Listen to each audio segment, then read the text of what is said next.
一直以来，中共内部流传着一句狂妄的话：美国打伊朗之日，就是我们收复台湾之时。最近，美国真的对伊朗动手了。然而短短2小时内，伊朗最高领袖与大批高官就被精准斩首，整个政权几近瓦解。这个结果不但让先前叫嚣要趁机武统台湾的中共军中鹰派脸上无光，更把习近平吓得魂不附体，冷汗直冒。他大概从没想过，美军动起真格来竟如此雷霆万钧。究竟发生了什么？中共口中的良机怎么转眼变成了噩梦？今天我们就深入探讨这场风波的来龙去脉。事情要从2026年年初说起。当时美国总统川普、特朗普强势重返白宫不到1年，就频频出招，大有重塑世界格局之势。1月初，拉丁美洲传来爆炸性新闻，委内瑞拉的独裁总统马杜罗被美军特种部队突袭活捉，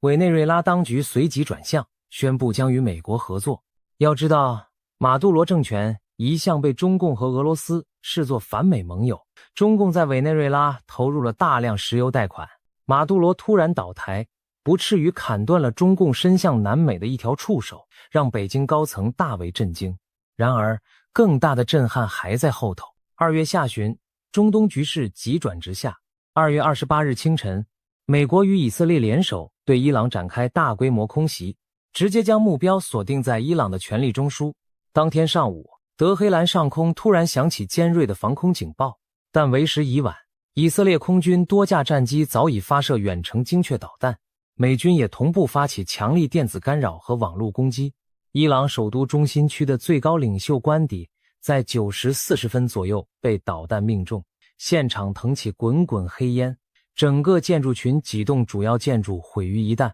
就在这短短几个小时的斩首行动中，包括伊朗最高领导人哈梅内伊在内的数十名军政高层当场丧命，阵亡名单之长令人咂舌。除了哈梅内伊这位最高掌权者，伊朗武装部队参谋长穆萨维、国防部长纳西尔扎德、伊斯兰革命卫队总司令帕克普尔、安全会议秘书等一众掌控伊朗政局的关键人物悉数遇袭身亡。一时间，伊朗政权领头的脑袋几乎全被扳掉，整个统治机器陷入瘫痪状态。国内外一致认为，消息传出，举世震动。3月1日一早，大陆民众一觉醒来，发现伊朗领导层被团灭的新闻铺天盖地，不禁惊掉下巴。要知道，就在前一天，许多中国网友还兴奋不已地讨论着美伊开战对中国的好处。这些人兴奋从何而来？原来，在川普总统公开宣布对伊朗动武后，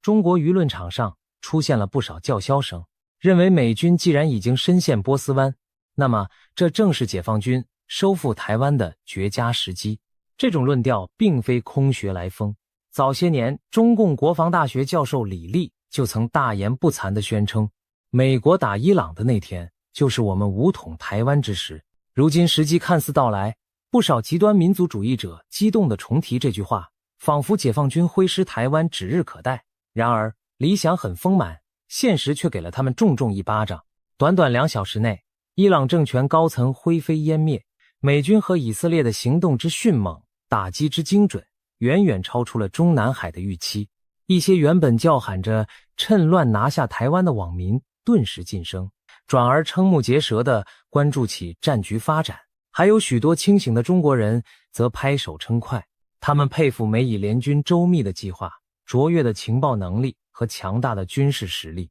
甚至在社交媒体上直言，希望未来有朝一日类似的一幕能在中国上演，将中共暴政一并扫进历史的垃圾堆。当然，这类言论很快被网络审查抹去，但人们心中的振奋难以抑制。毕竟，伊朗政权与中共一样高压专制，恶行累累。如今报应来临，许多人真心感到大快人心。与民间的欢腾形成鲜明对比的是中共官方的嚎叫和失措反应。北京当局第一时间出面谴责美以联合空袭，声称这是对伊朗主权的严重侵犯，呼吁各方立即停火，避免事态升级。中共官媒在报道哈梅内伊之死时，刻意使用了遇害、殉职、哀悼等字眼，极力把这位作恶多端的神权独裁者描述成一名为国捐躯的受害者。从央视主播哽咽的语调里，我们几乎以为哪位中共自己人出事了。然而，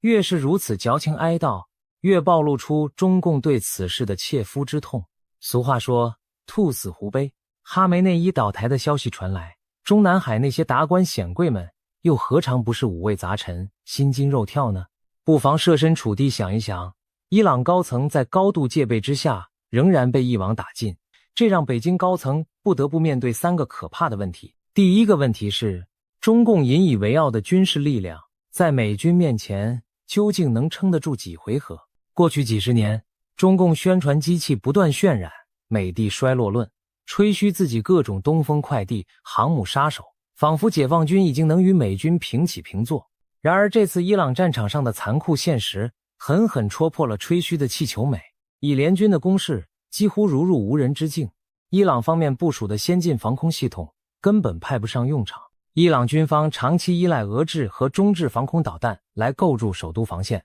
例如俄罗斯提供的 S-300 型远程防空导弹和 TOR 中程防空系统，还有近年从中共紧急引进的红旗 9B 型长程防空导弹等。理论上，这些武器号称对隐形战机和巡航导弹都有拦截能力，某些参数甚至号称媲美俄军最先进的 S-400 系统。伊朗高层本以为多了这些王牌，德黑兰上空就高枕无忧，然而现实给了他们沉重一击。空袭一开始，多套 S-300 雷达和指挥车就被以色列精确摧毁，美军的电子战飞机同时让剩余雷达双目失明。用于近程拦截的托尔防空导弹对低空渗透的特种无人机束手无策。至于伊朗引进的中国红旗 9B 系统，在实战中表现同样惨不忍睹，根本无法有效拦截来袭飞弹。纸上吹嘘的再厉害的防空网，在美军与盟友缜密的打击策略下，沦为一张破网。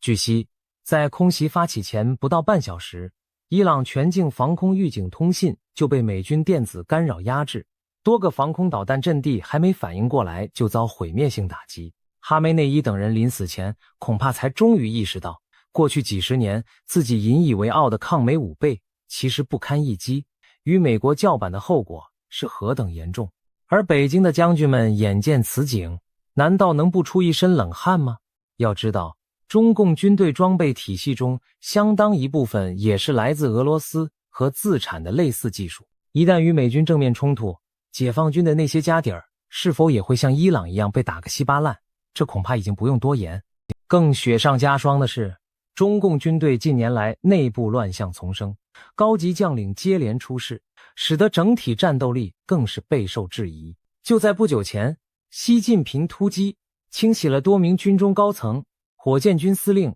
前国防部长等相继神秘消失，甚至连军委副主席张又侠、参谋长刘振立这样的军队支柱都传出被调查的消息。一系列人事震荡让原本就问题重重的解放军更加人心惶惶，如同一盘散沙。毕竟现代战争拼的不是人海战术，更不是谁喊口号最响亮，而是高科技武器和全方位协同作战能力。如今的解放军看似兵多将广，但实则上下离心，有经验的将领非死即求，新提拔的不懂打仗又只懂拍马屁。这样一支斗志涣散又缺乏实战经验的部队，真要与身经百战、技术碾压的美军对决，又能支撑多久呢？中共自己吹嘘的那点实力，在伊朗战场的照妖镜下无所遁形，令人生疑。第二个让北京高层夜不能寐的问题，则更直接刺骨。如果有朝一日中美开战，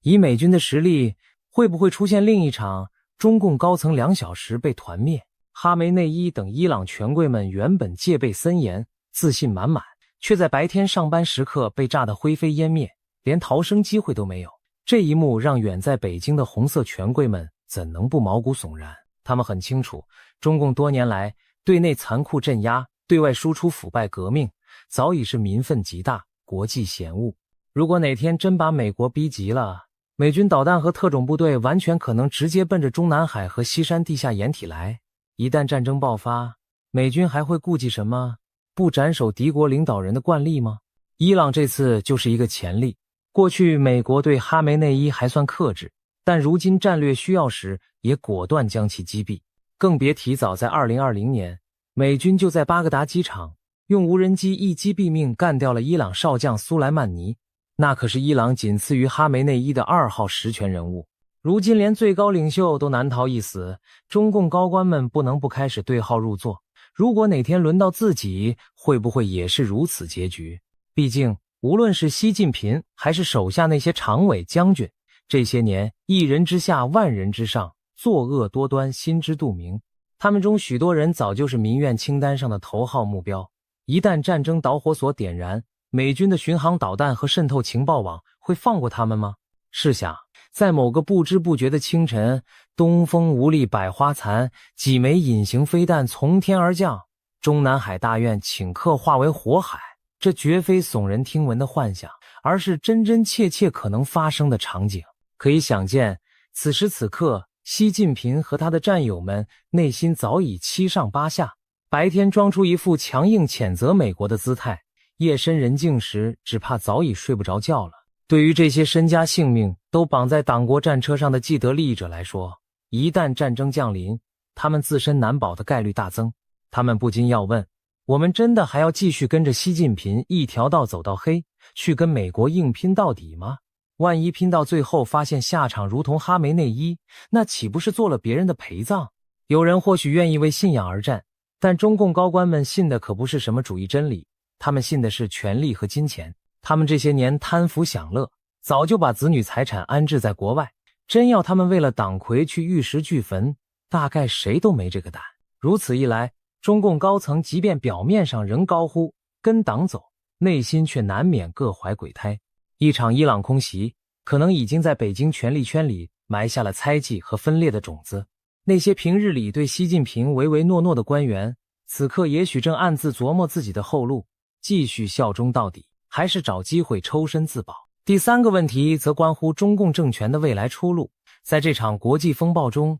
中共究竟该何去何从？继续充当恶棍政权的庇护者和同路人，还是认清大势，寻找生路？明眼人早就看出，凡是中共力挺的老朋友，下场几乎都很惨。纵观近几十年的历史，曾被中共称兄道弟的独裁者齐奥塞斯库、卡扎菲、萨达姆、哈梅内伊，一个个不是被推上了行刑队，就是死于乱枪之下。而另外一些如马杜罗、诺列加、巴拿马前独裁者穆巴拉克、米洛舍维奇等，要么被关进了监狱，要么身败名裂。即便侥幸没死的如前菲律宾独裁者马克思、乌克兰前总统亚努科维奇等，最后也只能逃亡他国，客死他乡。总之，中共所谓的反美盟友几乎都是不是死就是囚，不是逃就是倒，没有一个善终的。而作为这些独裁者背后的靠山，中共难道能置身事外，独善其身吗？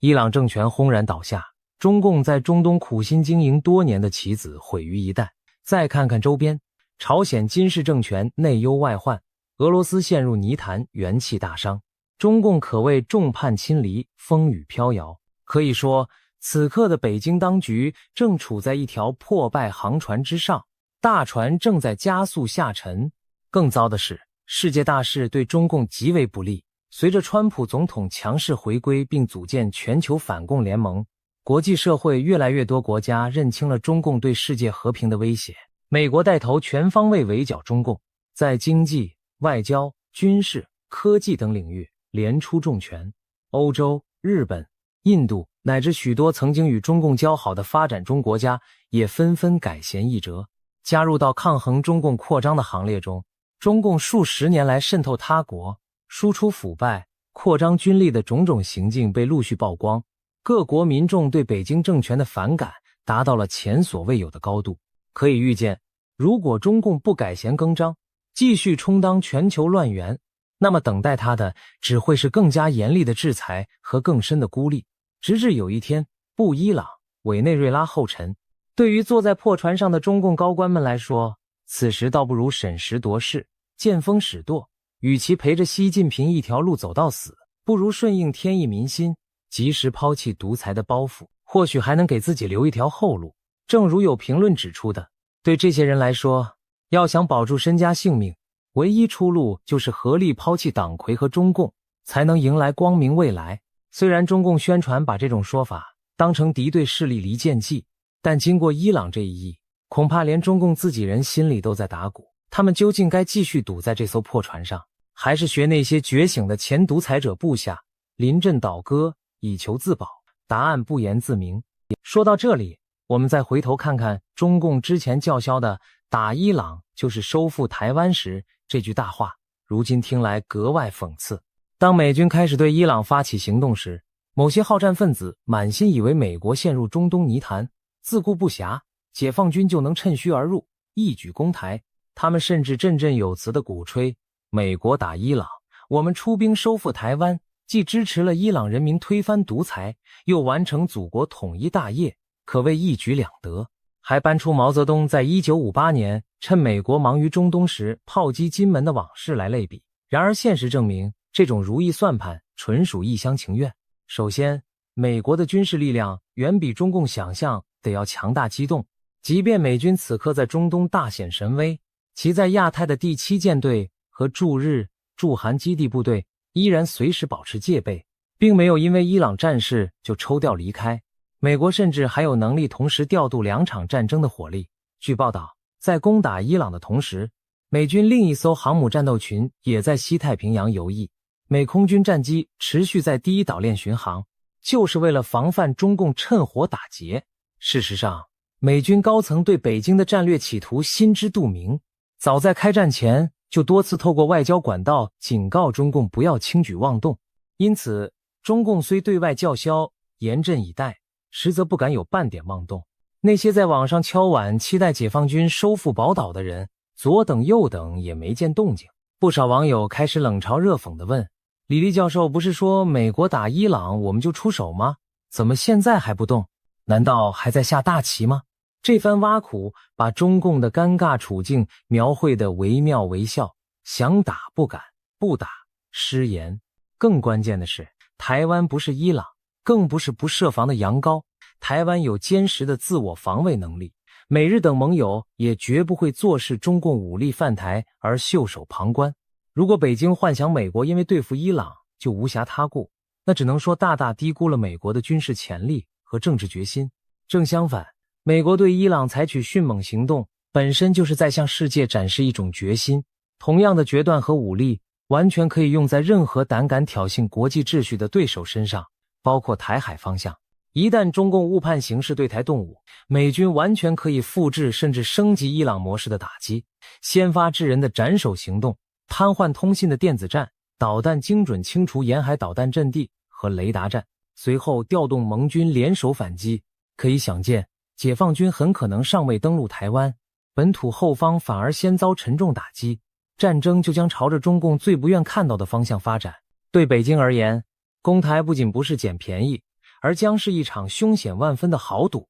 赌注是整个政权的生死存亡，赔率却高得离谱。稍有理智的人都看得出，这场赌局根本没法玩下去。经历了伊朗这场风暴后，中共高层对武统台湾想必更加心存忌惮。一方面，武装入侵台湾本就是国际大忌，如果现在再贸然行动，只会给美国更充分理由下狠手对付北京。另一方面，伊朗高官2小时团灭的巨变令习近平一方如芒在背，短期内他恐怕也不敢再轻易挑衅美军锋芒。毕竟就在哈梅内伊被炸身亡的消息传出时，有传言称习近平听闻后脸色大变，当场吓出一身冷汗。有内幕消息透露，那几天中南海警卫森严程度陡然提升，习近平甚至取消了一切既定行程，在地下指挥中心躲了好几日不露面。虽然这些传闻无从证实，但习近平吓尿了的说法倒在民间广为流传，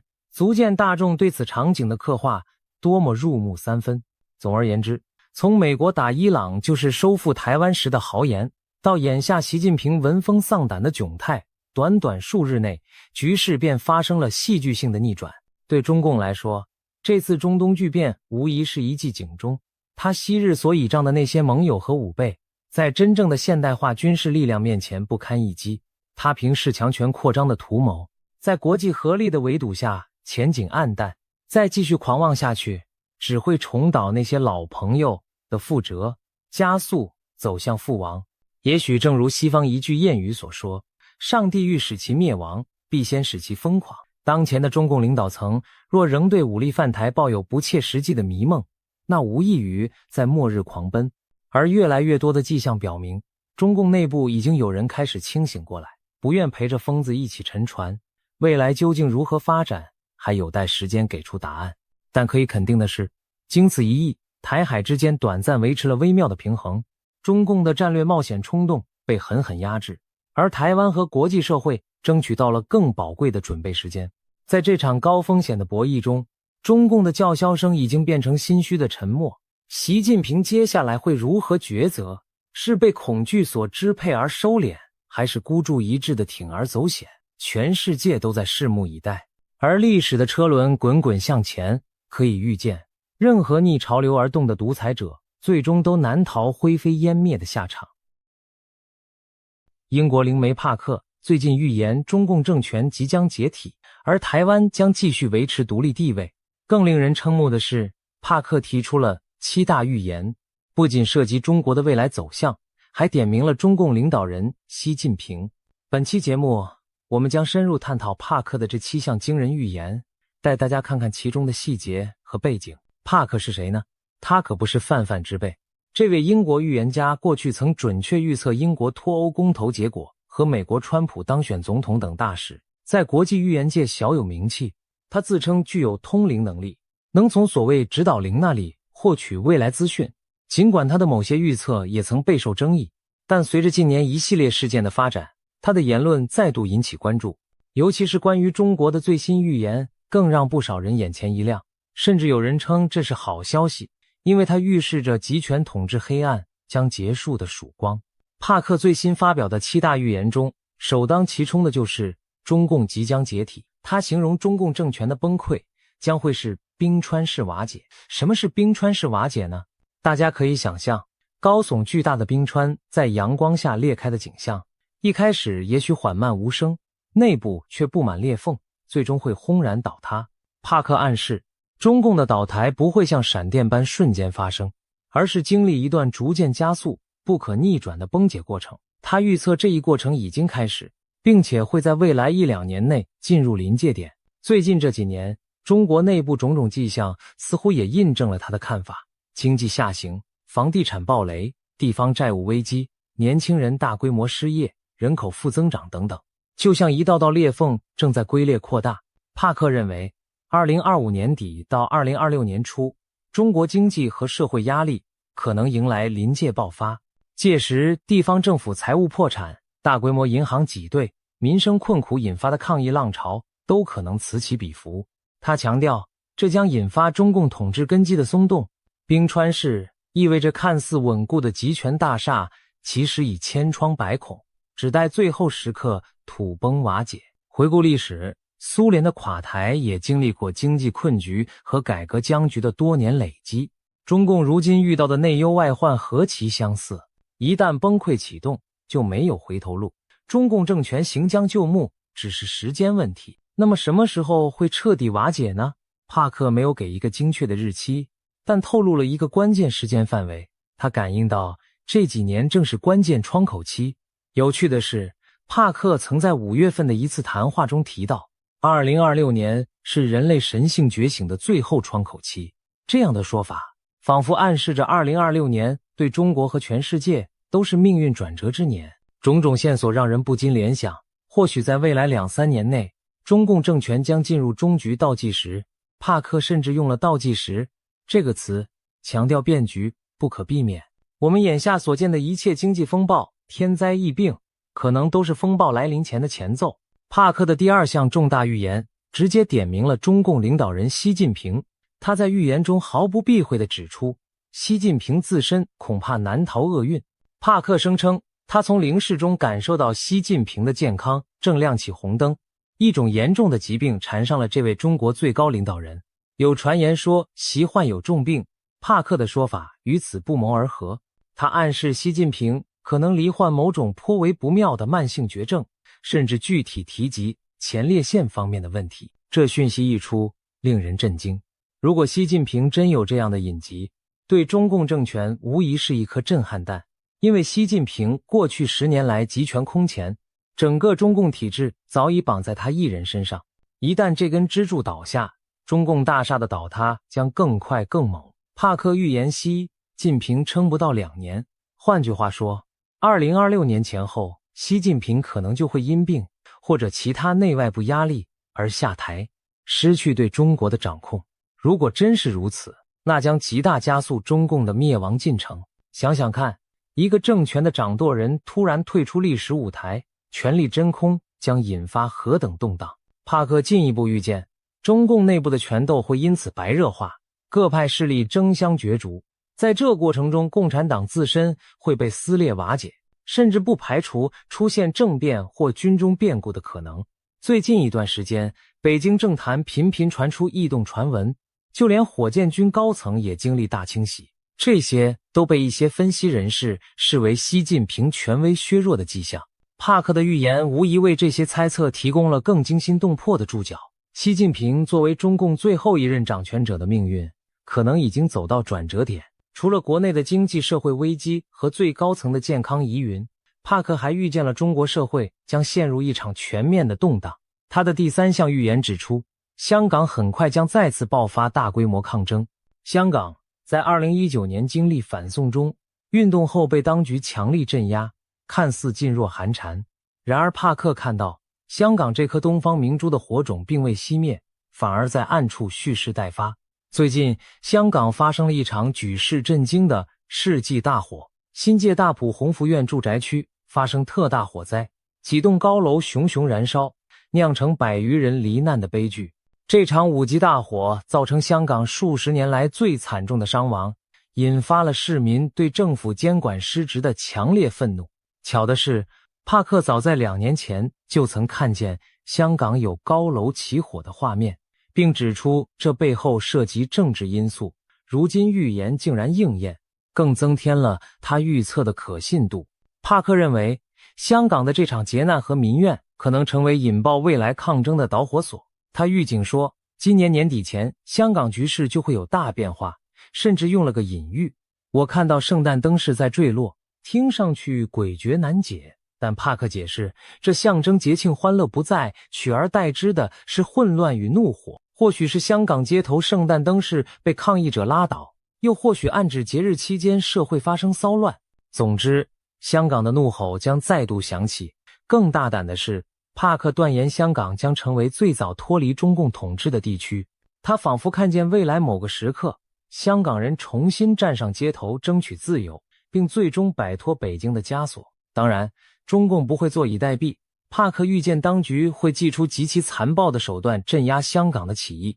但这种血腥打压只会招致更强烈的国际谴责和中国内部反弹，等于在全球聚光灯下自我揭露其残暴本性。历史告诉我们，一个政权到了靠高压维系统治的地步，它的末日也就不远了。帕克的香港预言正与此相呼应，香港将在黑暗中燃起希望之火，照亮中共统治走向终结的前路。帕克的第4项预言，对所有关注台海局势的人而言，绝对是重大利好消息。他明确预言，台湾未来依然会是独立的，中共武力犯台的图谋将以失败告终。这番话无疑让近年来笼罩在战争阴影下的台湾人民看到了希望。我们知道，北京当局长期以来扬言不惜动用武力来实现对台湾的所谓统一，尤其习近平上台后，更是不断强调两岸统一不能一代一代拖下去。2022年俄罗斯入侵乌克兰后，国际上对中共可能攻台的担忧达到高峰。然而帕克在今年1月中旬的一次直播中，凭借他的灵视能力绘出一幅台海未来图景。中共虽然会对台湾采取军事行动，但注定无法征服台湾。他表示自己看到台湾周边有争议的小岛上刀光剑影，似乎发生了军事冲突。帕克推测，很可能是解放军试图夺取台湾外围某个离岛，或在台海爆发小规模交火。他同时提到一系列意外事件也许会成为战端导火索，例如军机对峙时发生擦撞，或者潜艇在海下相撞等等。他早前就警告过，解放军和美台军机军舰频繁的近距离对峙，迟早酿祸。如今他更坚信一次意外将引爆冲突。然而，帕克强调这场冲突的结果对台湾有利，新的台湾领导人会坚定守护主权，绝不退让，而民主盟友将纷纷伸出援手。值得一提的是，2024年台湾将迎来新任总统，正如新闻所报道，赖清德在总统大选中胜出，预计于明年520就职。北京对赖清德素有成见，视他为台独顽固分子，这是否会促使中共铤而走险？帕克看来，赖清德上任后，北京的挑衅可能更甚，但台湾方面也早有准备。帕克在预言中描述，新的台湾领导人非常强硬，不仅寸土不让，还会加速与国际伙伴的军事合作。他特别提到日本和澳大利亚两国。帕克说，他看到日本将在技术上大力支援台湾，尤其是在防空反导方面，把某些先进防御技术与台湾共享。这种合作可能不会明着说是军事同盟，但实质上，台湾的防御能力将得到飞跃提升。他还预见澳大利亚也不会袖手旁观澳洲的军舰，届时将现身台海周边海域提供支援。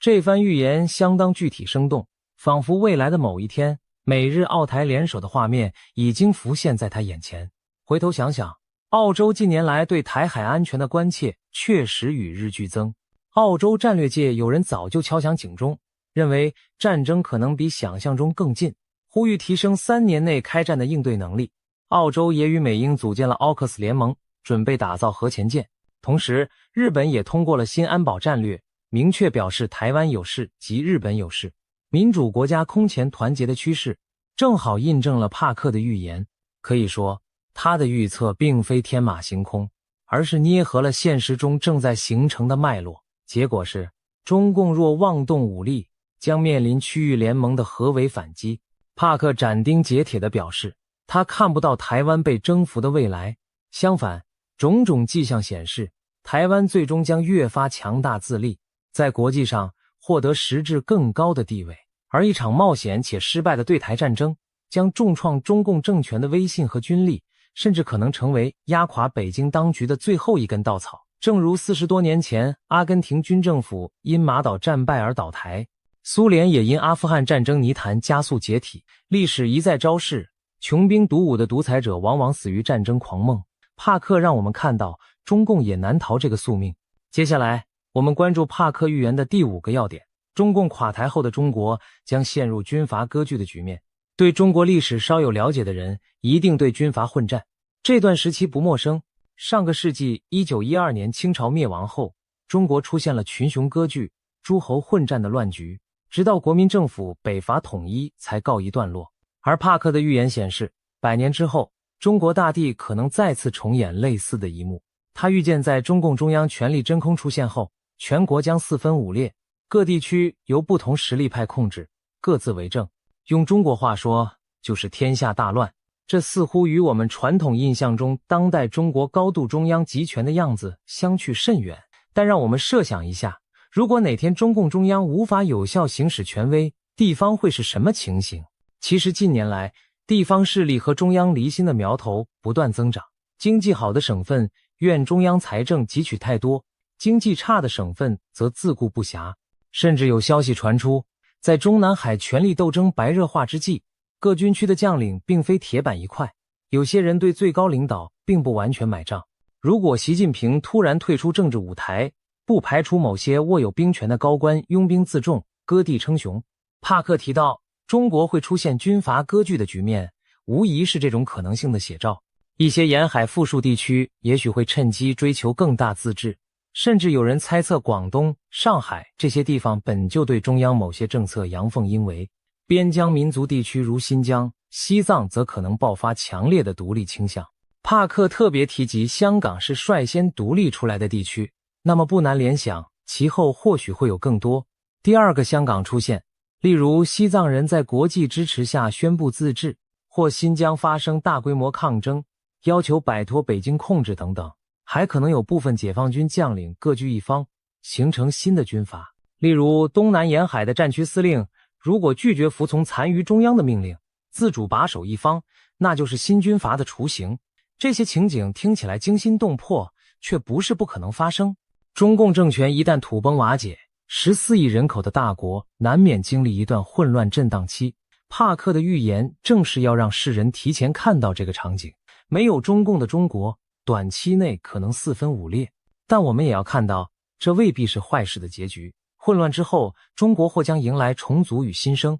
就如同当年各路军阀乱斗，最终让位于新的国家政权。一个没有共产集权的新中国，或许将在洗牌后重新站起。在动荡年代中，中国人民展现出的韧性和智慧，终将决定未来的走向。说完中国内部，我们再把目光放向全球视野。帕克的第6和第7大预言，把范围扩大到了其他集权统治国家，预示一场全球性的专制瓦解浪潮即将到来。其中之一是中共在中东的重要盟友伊朗。帕克预言，伊朗将在不久的将来爆发革命，宗教集权政权会被推翻，这可是一个重量级的预言。大家知道，伊朗自从1979年伊斯兰革命以来，神权政体已经统治40余年。最近几年，伊朗国内民怨沸腾，年轻世代对于高压统治和严苛的宗教法律日益不满。从2019年的经济示威到2022年震惊世界的玛莎阿米尼事件，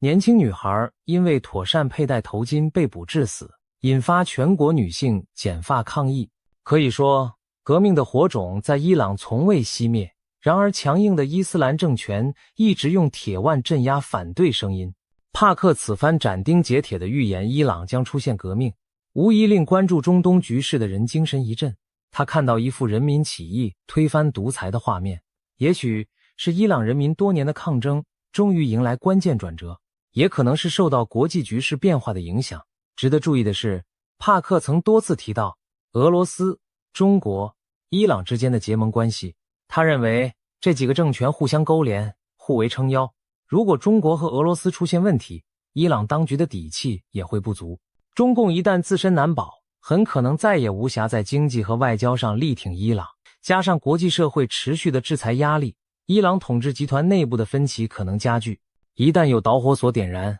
可能是经济彻底崩盘，或宗教领袖更迭，引发权力真空，又或者军中出现同情民众的派系，那场迟来的自由革命就会爆发。帕克的语气中充满肯定，仿佛已经看到伊朗民众走上街头，推倒神权雕像的胜利景象。这不禁让人想起2011年阿拉伯之春中埃及、利比亚等国人民推翻独裁的场面。如果伊朗革命成真，将是中东历史新的里程碑，也将极大改变地缘政治格局。对中国人而言，伊朗政权的垮台有着特殊意义，它象征另一个顽固的反自由堡垒被攻破，印证了集权体制皆非铁板一块，给尚在黑暗中的中国送来国际声援和信心。最后，第7大预言则把目光投向美洲的红色堡垒古巴。帕克预言，在这波全球变局中，古巴的共产政权也将终结，迎来政治巨变。古巴自1959年卡斯楚领导革命成功以来，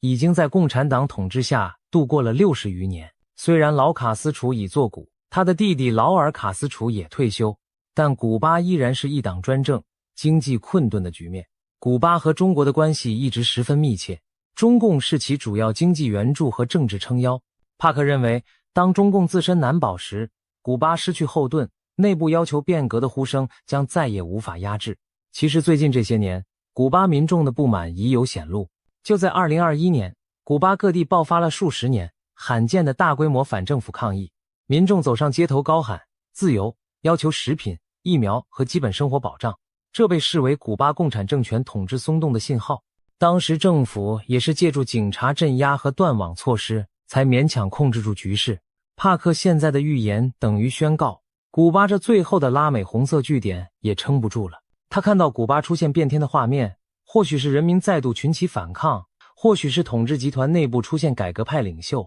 总之，数十年的共党统治行将谢幕。一旦古巴走向民主，将会对整个拉美地区产生示范效应，彻底终结冷战遗留的意识形态对立局面。想象一下，哈瓦那的马尔蒂纪念碑前飘扬起代表自由的新旗，那将是多么振奋人心的时刻。对中国人来说，古巴政权的倒台也具有象征意义，意味着共产主义在全球范围日薄西山，中共再失去一个精神和舆论上的盟友。过去中共常吹嘘世界上还有许多国家走社会主义道路，如今一个个红色政权阵营瓦解，只剩下他自己孤掌难鸣。帕克的全球预言传递出这样一个信息：中共的崩溃不仅是中国一国的事，而是整个世界告别集权的一部分。中国、伊朗、古巴乃至朝鲜这些专制政体彼此命运紧紧相连，将在未来几年内接连倒下，为世界带来新的政治篇章。谈到这里，我们不妨纵观全局，把帕克的7大预言串联起来，可以发现一个耐人寻味的脉络：一场全球性的解体骨牌即将倒下。中国作为最大的共产集权，其崩解将牵动周边和盟友政权的瓦解。反过来，当其他集权纷纷垮台时，又会反作用刺激中共更快灭亡。帕克预言的画卷中，仿佛正上演一次21世纪版的世界大解放。东亚的红色帝国土崩瓦解，中东的神权高墙倒塌，拉美的赤色旗帜降下。而在这巨变的浪潮中，有几个名字注定载入史册：香港再度高举反抗的大旗，台湾屹立不倒的自由灯塔，还有那千千万万勇敢站出来的普通人。帕克的预言之所以令人振奋，不仅在于他描绘了独裁者的结局，更因为他强调了人民的作用。无论是香港人的抗争，伊朗女性摘下头巾的勇气，还是中国百姓在白纸革命中举起白纸，古巴年轻人在广场上高呼自由，这些看似渺小的举动汇聚起来，就是足以改变历史的洪流。当然，很多人会问，帕克的预言真的可靠吗？毕竟未来充满变数，任何预言都可能只是巧合或者一厢情愿。我们不可否认，预言毕竟不是科学预测，里面掺杂着超自然的成分。然而，帕克的许多预言并非毫无依据的玄想，而是有一定现实苗头可循。他曾提早感知香港大火等事件，也早早谈到过俄中伊结盟、朝鲜政权可能的动荡等等。而他对中国的看法，某种程度上反映了一些海外观察家的共识：中共内外交困已经走到强弩之末。一位深谙中国政治的学者就形容当前局势是中共64年风雨飘摇，第4次历史决议后的延命，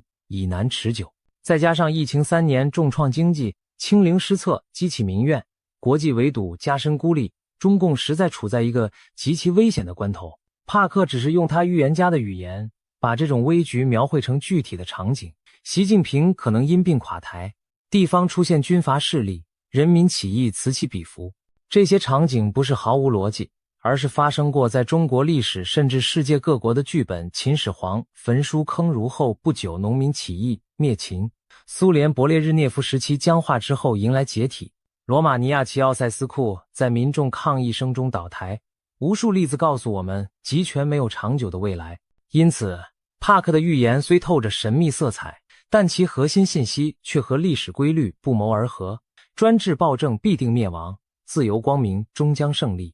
更耐人寻味的是，帕克在预言末尾发出的一个呼吁：人类必须超越恐惧，唤醒内心与生俱来的善与信仰，来共同对抗那盘踞世间的邪恶力量。他甚至明确指出，中共不仅是一个政治集团，更像是一种邪灵，它败坏着人的道德和精神。如果任由这股邪恶继续扩张，人类文明将被毁灭殆尽。这番话听起来近乎宗教宣言，但也点出了中共统治另一个常被忽视的层面：他对传统价值观和人性善念的侵蚀。从破坏传统文化、打压信仰群体，到鼓吹无神论、物质主义，中共在过去几十年可谓用心险恶地改造了中国人的精神世界。帕克将其上升到邪灵毁灭人类的高度，提醒世人，这不仅是一场政治斗争，更是一场善恶较量。他相信2026年是人类觉醒自救的最后窗口，希望更多人看清中共本质，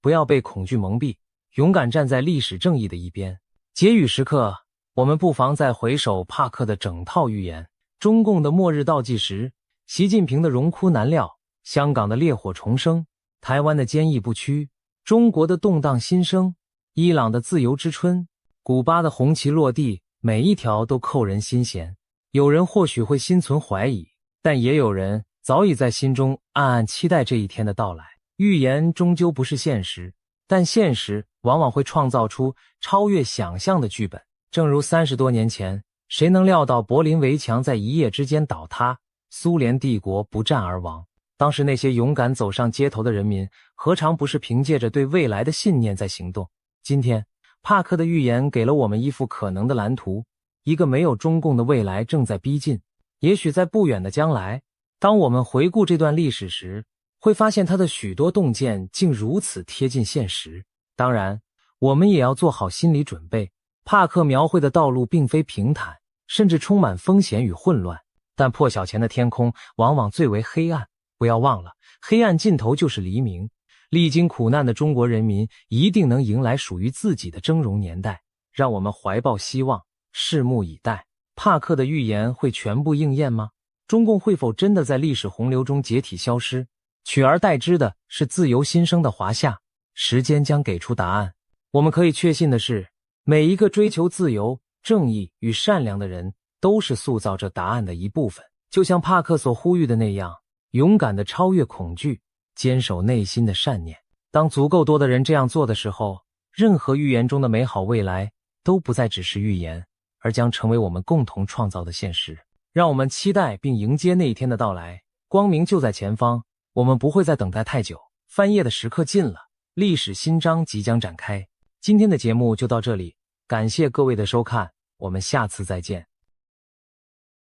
今天我们来聊聊台湾海峡的一段惊人故事。这条看似平静的蓝色水道，如今却成了世界强权角力的焦点。日本在二战后首次派出军舰穿越台湾海峡，德国睽违22年再度派舰现身，甚至越南这样的邻国也罕见地派出军舰自由航行通过。外国舰艇接二连三出没在台湾附近，仿佛在为这条海峡筑起一道无形的防护网。然而讽刺的是，许多台湾人对此却所知有限，甚至有人不以为意。为什么全球都在关注，甚至保护台湾海峡？这条海峡究竟有多重要？它一旦被中共完全掌控，又真的会让整个民主世界完蛋吗？今天就让我们深入探讨这背后的紧张局势和深远意义。台湾海峡南接南海，北通东海，是东亚地区最关键的海上通道之一。别看它宽度不到200公里，却是全球航运的生命线。每年有无数船舶穿梭于此，载运着石油、天然气、原物料和各种商品。据统计，全球超过1/5的海运贸易量要经由台湾海峡运输。简单来说，光是2022年就有约 2.45 兆美元的商品通过这里，这其中包括亚洲各国的进出口货物、日本、南韩的能源供应、东南亚的原料输出，以及欧洲往返亚洲的货柜船。试想，从东京出发的巨型货轮要前往印度洋，多半要先南下经过台湾海峡。同理，从中东开往韩国釜山的邮轮也很可能选择这条最近路径。台湾海峡是东亚的海上门户，一旦这扇门被人锁上，整个区域乃至世界经济都将面临难以想象的冲击。然而，台湾海峡的重要性不仅在商贸，它同时也是军事战略要地。自冷战以来，第一岛链包括日本群岛、琉球、台湾、菲律宾，形成了美国及其盟友在西太平洋的防线。台湾正好位居这道岛链的中心枢纽，而台湾海峡则是这条防线上的关键缺口。如果没有台湾及台湾海峡这道天然屏障，中共海军将长驱直入太平洋，威胁关岛、夏威夷，甚至笼络太平洋岛国，切断美国和亚洲盟友的联系。从地图上看，台湾恰似扼守着中共通往太平洋的出口。往南，它隔着巴士海峡与菲律宾相望；往北，通过宫古海峡到达日本附近海域。而正中间的台湾海峡则把中国沿海与外洋硬生生分隔开来。对北京而言，要让解放军海军成为真正的远洋强权，台湾海峡必须在自己掌控之下。反之，对美国和其盟友而言，只要台湾海峡维持开放，中共的海上扩张就受限于第一岛链内，难以为所欲为。正因此，台湾海峡成了牵动全球安全格局的一根轴心。事实上，早在冷战时期，美国就曾多次展现维护台湾海峡安全的决心。例如，1950年代爆发的台海危机中，美国第7舰队进驻台湾海峡，以防止冲突扩大。1996年的台海飞弹危机，美国更同时派出2个航母战斗群驰援，震慑了在台湾外海试射导弹的北京当局。可见台湾海峡自2战后便一直是美国全球战略的关键节点之一。而对周边的日本、南韩等国而言，台湾海峡更如同他们经济动脉上的一颗阀门，一旦被扭紧，经济血流将不畅。据统计，日本约有1/3的进口贸易必须取到台湾海峡，南韩的比例约1/4，其中能源物资所占比重更高，两国超过80%的原油仰赖经此水道北上。东南亚各国的比例也相当可观。试问，倘若有朝一日这条航道被武力阻断，将造成何等经济海啸？可以说，台湾海峡连接的不仅是海洋与海洋，更连接着地区国家的命运与兴衰。另一方面，我们也不能忽视台湾海峡在地缘政治象征上的意义。从西方角度来看，台湾海峡乃至整个台湾，代表着自由世界对共产阵营的最后一道防线。冷战时期，台湾如同自由民主价值的一座孤岛，守护在红色铁幕的边缘。尽管冷战结束多年，但新时代的大国竞争使台湾海峡再次成为意识形态与国力竞逐的交叉点。在华盛顿的战略蓝图中，只要台湾海峡保持开放和中立，就能有效遏制中国的影响力扩张。而在北京眼里，这道海峡一天不纳入掌心，都是对其大国地位的牵制。可见，台湾海峡的价值不仅体现在实质的军经层面，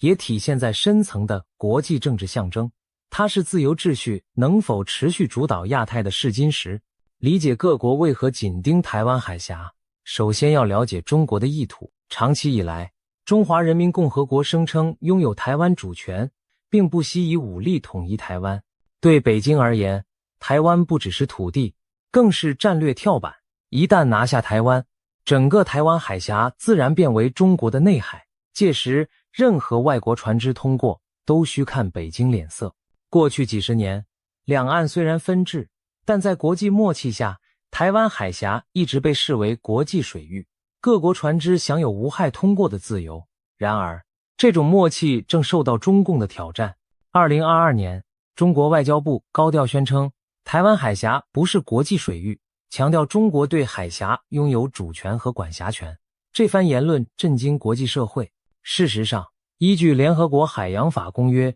UNCLOS， 台湾海峡虽介于中国大陆与台湾之间，但其中相当大部分海域属于公海或各国专属经济区，为国际航行海峡。换言之，各国船只只要不进入对岸12里领海，就享有自由通过的权利。因此，中方试图否定国际水域之说，其实是对国际法概念的曲解与扩张。北京此举显然意图改变台海现状，为未来阻挡美国等他国军舰介入台海埋下伏笔。毕竟，如果台湾海峡被国际承认为中国内水，那么外国军舰要经过时，中国就有借口说成是侵犯主权，进而派军事力量阻拦。除了法律概念上的操作，中共在军事上也频频动作，试图蚕食台海的现状。过去在台湾海峡中线、台海两岸间非正式的分隔线一带，双方原本井水不犯河水，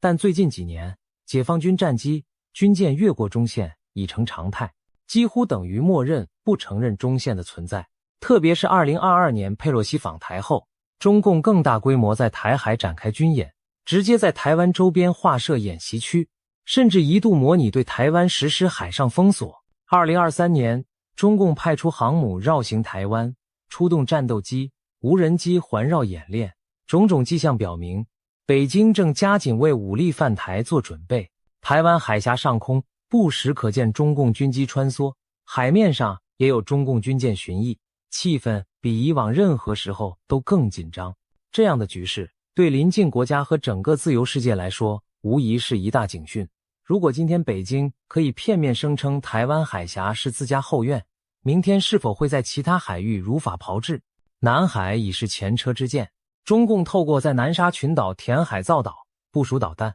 实质控制了整个南海大片海域，无视海牙常设仲裁法院对其九段线主张的否决。可以预见，如果国际社会对台湾海峡袖手旁观，任由北京予取予求。不仅台湾的存亡堪忧，整个西太平洋的航行自由都将荡然无存。所以我们看到许多国家开始以实际行动来防范这一最坏情境的发生。事实上，台湾海峡自二战后便多次成为全球瞩目的危机热点，而国际社会也一再介入化解险局。让我们快速回顾几次重要的台海危机，看各方是如何伸出援手或制衡野心的。第一次台海危机发生在1954年至1955年之间，当时两岸正处于军事对峙状态。中华人民共和国决定炮击由中华民国台湾控制的离岛金门、马祖，试图逼退美国对台支持。面对共军猛烈炮火，艾森豪总统的美国政府没有退缩，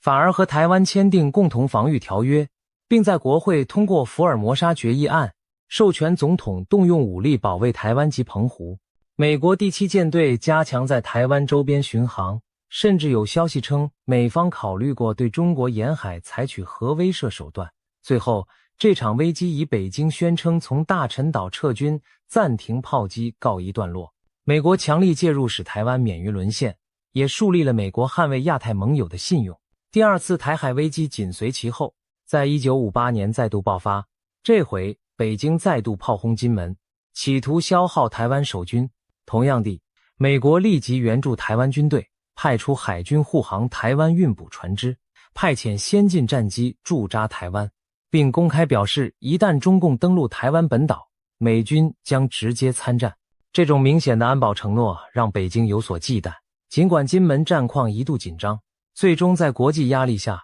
中共宣布单边停火，改为隔日炮击的单打双不打模式，危机逐渐降温。两次台海危机奠定了几项关键原则：台湾在自由阵营的庇护网内，而美国海军的存在是阻止中共冒进的关键砝码。冷战后，台海在1995至1996年又迎来第3次危机。这次北京的手段从炮击升级为导弹威胁，为阻挠台湾首度民选总统，以及抗议美国允许李登辉总统访问母校康奈尔大学，中共在台湾周边海域发射多枚导弹进行演习，制造恐慌。当时台湾社会一度出现股汇式动荡，民心不安。然而克林顿政府决定强势回应，派出2个航空母舰战斗群开赴台湾附近海域。美军航母独立号和尼米兹号抵达台湾东方公海上巡弋，向北京展示毫不含糊的军力投射能力。眼看战争一触即发，北京最终适可而止，在台湾完成总统选举后停止了军演。这场危机成为冷战后美中在亚太的首次严重对峙，也让新一代台湾人亲眼见证了国际干预的重要性。若非美军震慑，中共导弹试射是否会变成真打实攻，谁也无法保证。进入21世纪后，台海局势虽一度因两岸交流增加而缓和，但潜在风险始终存在。2000年台湾政党轮替、中共祭出反分裂法等事件都曾引发紧张气氛。真正最近一次逼近实战边缘的，莫过于2022年佩洛西访台引发的危机。当年8月，美国众议院议长南希·佩洛西不顾中国强烈反对，访问台北，成为25年来访台层级最高的美国政治人物。北京震怒之下，在台湾周边6个海空区域同步展开大规模军事演习，甚至向台湾东北、西南、外海发射了多枚东风导弹，其中一些飞弹还越过台湾上空。中共军舰也短暂越过海峡中线，逼近台湾本岛附近海域，加剧了武力侵犯的印象。这被视为一种实质上的封锁与恫吓演练。面对这一前所未有的挑衅，美国迅速联合盟友做出反应，美日出动情报与监视资产，全程掌握共军动态，并在演习结束后接连派遣军舰通过台海，表示不承认中国片面设立的新现状。随后，加拿大、英国等国军舰也纷纷航经台海，以行动力挺航行自由原则。也正是在那之后，我们看到了日本、德国、越南等罕见地采取前述强硬行动，一改以往模糊态度。历史一再证明，每当台海陷入风雨飘摇之时，国际社会的及时介入都是稳定局势的关键。那么，进入2020年代，在中国军力更为强大、地缘政治角力激烈的新局下，国际社会是否还能一如既往挺身而出，守护台湾海峡的和平呢？接下来，我们就逐一看看几个关键国家的作为。首先登场的是日本。回顾历史，日本在二战后采取了极为克制的国防政策，奉行专守防卫，自卫队军舰很少踏出临近海域，更不用说涉足敏感的台湾海峡。多数时候，日本对中共的军事挑衅采取低调处理，尽量不激怒北京。然而，近年来东亚局势的变化，让日本逐渐改变了策略。2023年底，日本公布了新版国家安全保障战略，首度明确指出台海稳定对日本安全至关重要，并规划强化西南诸岛防卫力量。更惊人的是，2024年9月，日本破天荒派出一艘海上自卫队的驱逐舰连号，从东海驶入台湾海峡，由北向南全程航行穿越。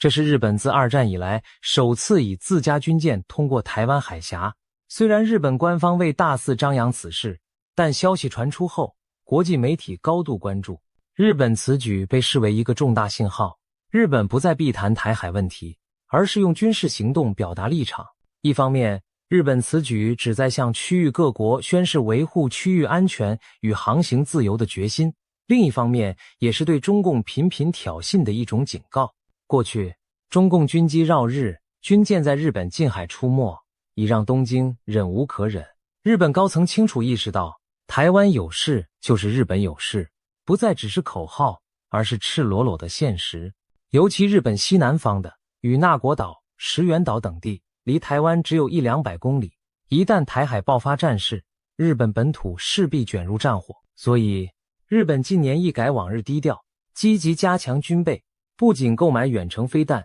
提升防卫预算，还开始尝试突破某些禁忌，例如让军舰开进台湾海峡。值得一提的是，在首次通过台海几个月后，2025年2月，日本又被媒体披露，派出秋月号驱逐舰单独由北向南航行台湾海峡，展现更强硬的自由航行立场。对曾经奉行和平宪法、战后从未出兵海外的日本而言，这些举动可谓划时代的巨变。日本的转变其实有迹可循，早在2015年，日本安倍政府就通过了安全保障相关法案，扩大自卫队在所谓存立危机事态下可采取的行动，为未来协防盟国留下空间。2021年，时任日本副首相麻生太郎甚至公开表示，如果中国武力犯台，日本可能视为存立危机事态，和美国一起防卫台湾。这番话在当时引起轩然大波，却反映了日本决策圈思维的转变。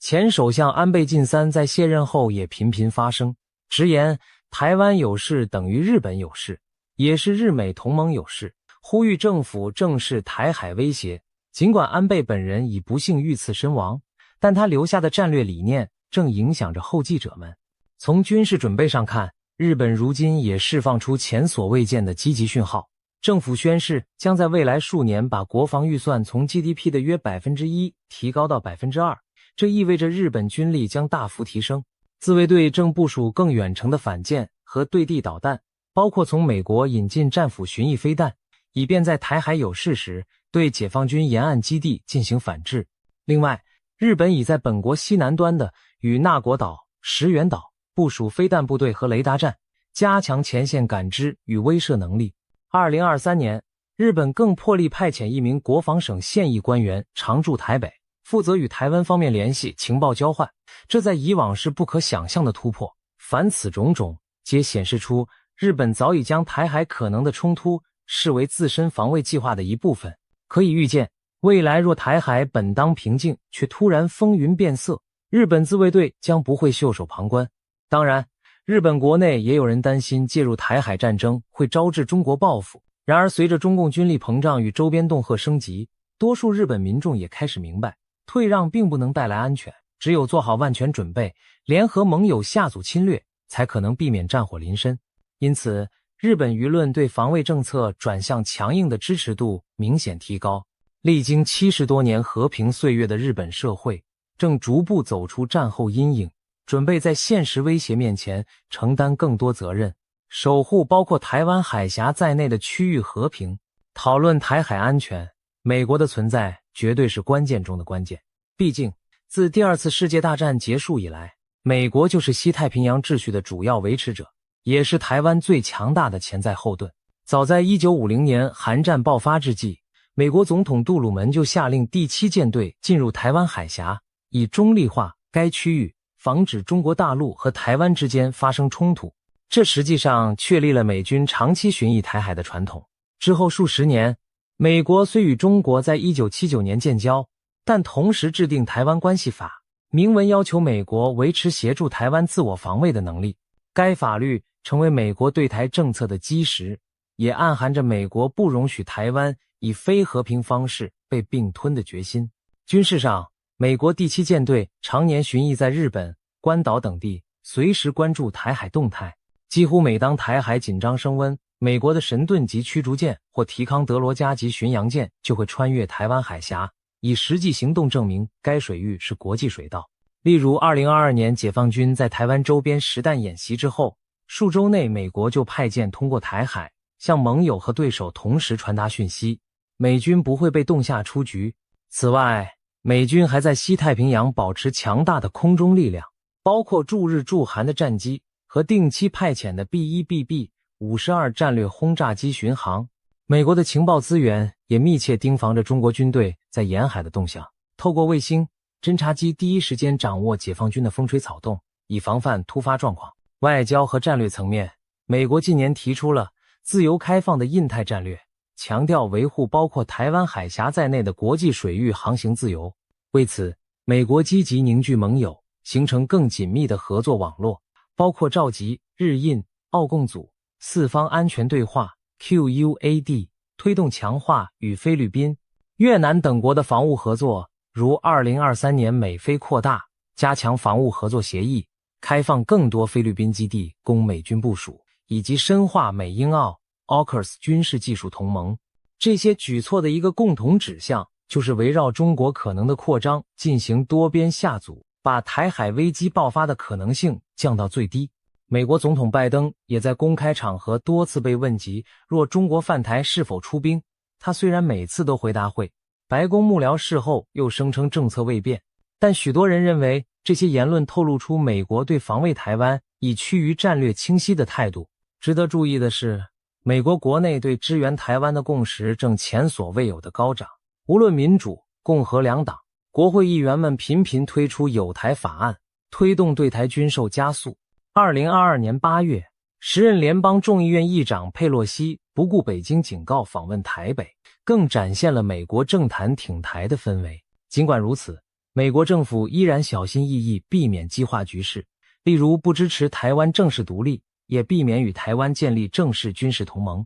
这就是所谓的战略模糊技巧。然而，一旦中共铤而走险启动战端，多数观察家相信美军将不可能袖手旁观，因为对华盛顿而言，退让台湾意味着整个西太平洋防线的崩溃，等于拱手让出全球超级大国地位。总而言之，美国在台海扮演的是维持平衡与下阻者的角色，它的军力存在和外交斡旋，既给予台湾生存保障，也向北京划下红线。没有美国，很难想象日本、欧洲各国会如此坚定地投入资源关注台海。可以说，美国是这张保护网的组织者和中枢枢纽。未来，美国的政策走向将深刻影响台海局势。如果美国继续团结盟友，严守现状，则北京投机冒险的空间有限；但若美国内政出现变化，全球角色退缩，台湾处境恐将更加险峻。因此，当台湾人民仰望天际海平线上一艘艘驰援的舰影时，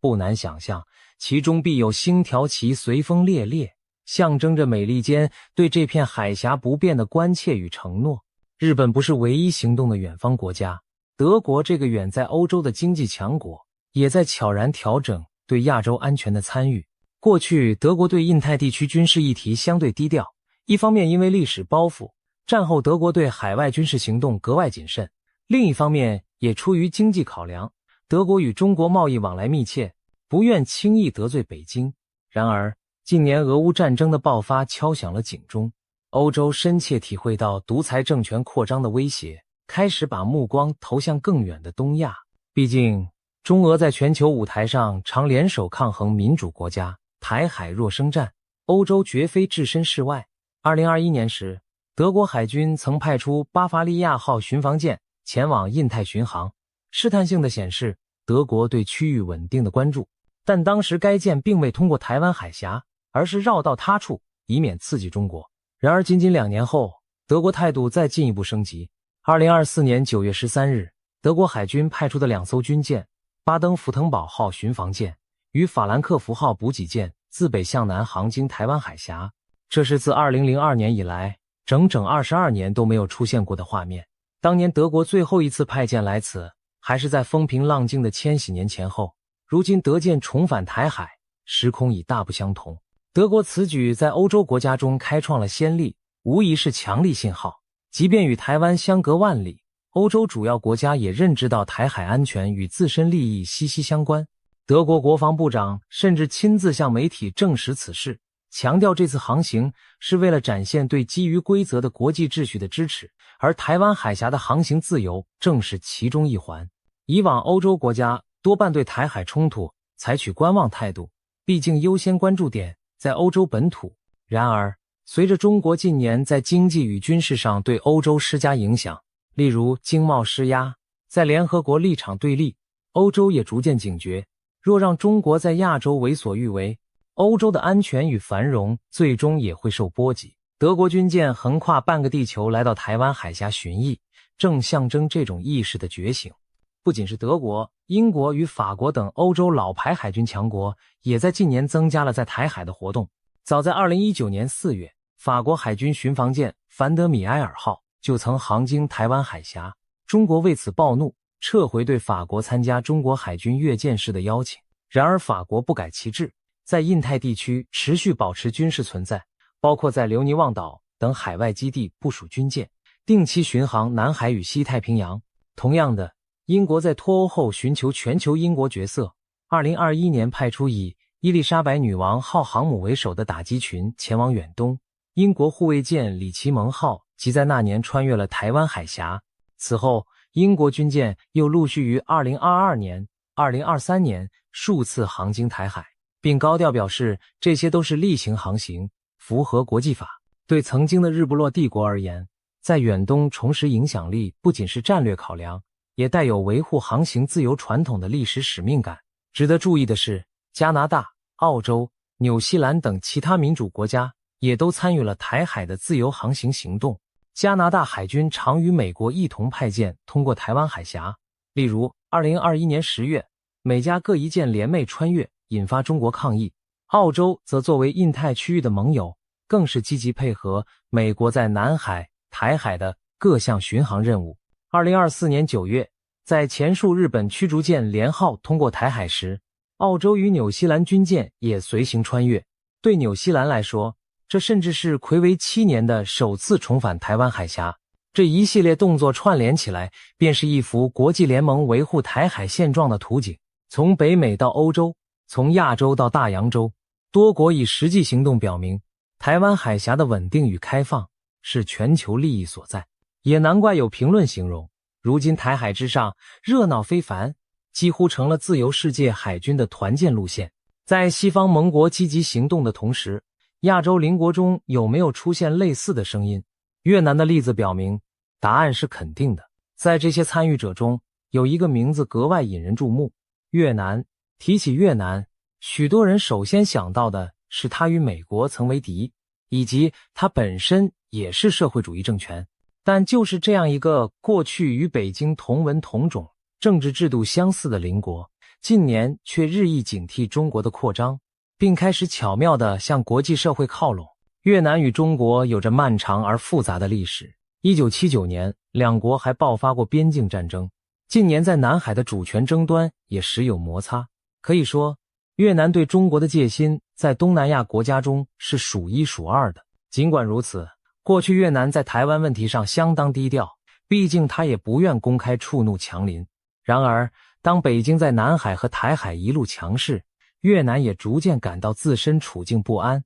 就在2025年，有消息传出，一艘越南海军军舰悄然航经台湾海峡，成为越南史上首见的举动。当被媒体问及此事时，越南外交部发言人不仅坦然承认，还明确表示，根据1982年联合国海洋法公约等国际法，各国享有在台湾海峡自由航行与过境的权利。这等于公开反驳了中方台海非国际水域的说辞。越南方面强调，他作为沿海国，希望各国依法行使权利，包括在这条供国际航运使用的海峡享有航行自由。如此直白的表态，放在过去简直难以想象。越南的动作意义重大。首先，他表明连区域内的中小国都担心北京对台海的野心。越南深知，如果有一天台湾海峡被北京吃掉，下一个可能就是南海，自己赖以生存的出海口将遭封锁。与其坐以待毙，不如未雨绸缪。因此，越南选择站出来，